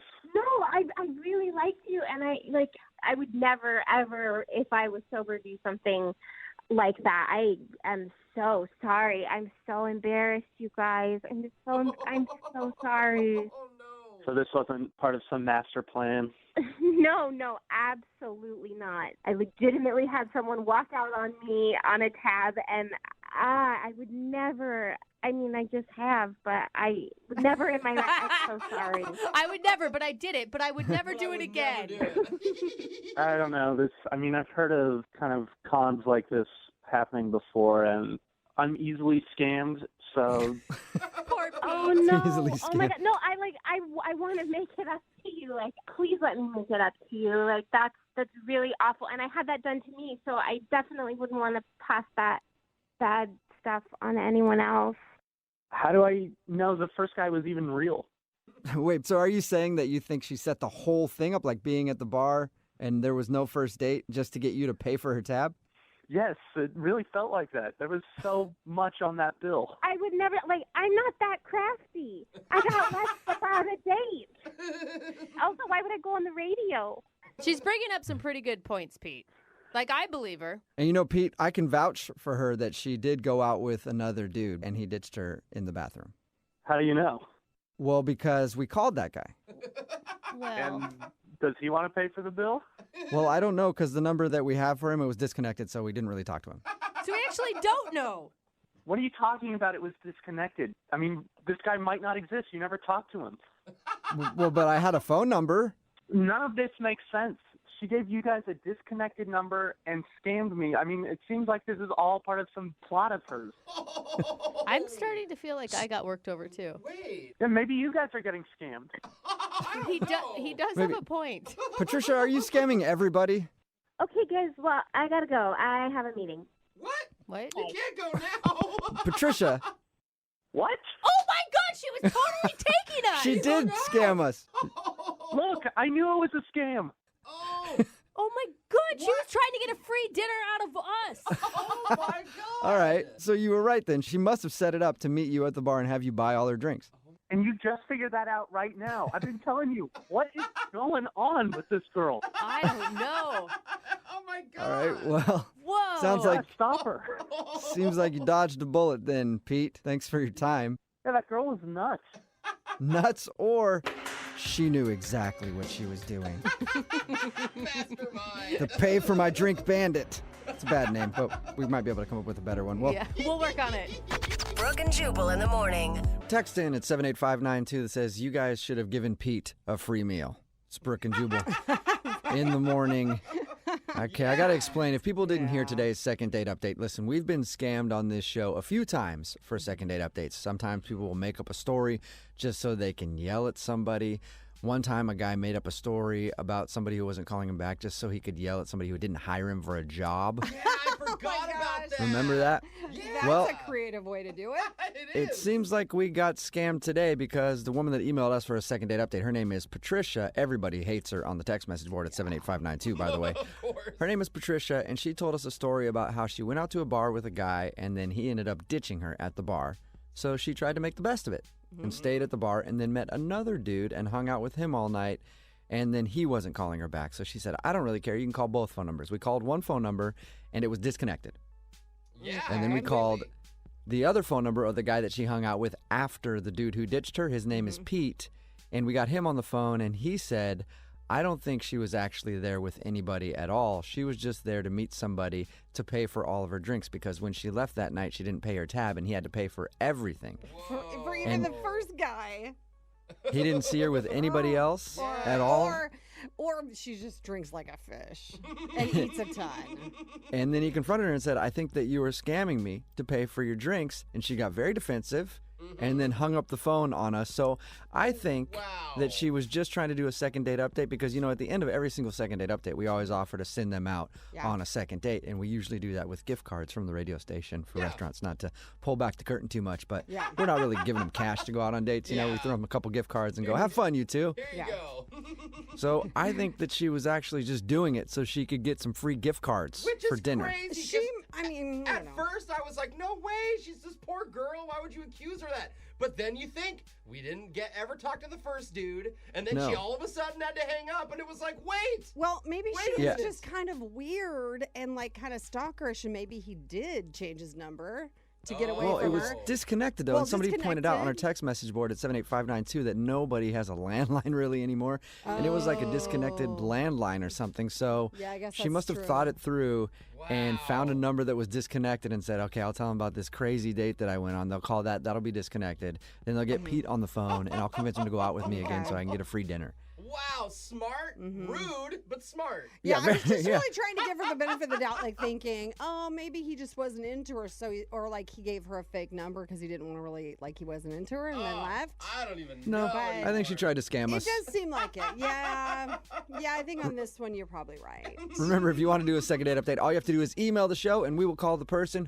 who didn't call you back, or you can try to scam us out of a free meal.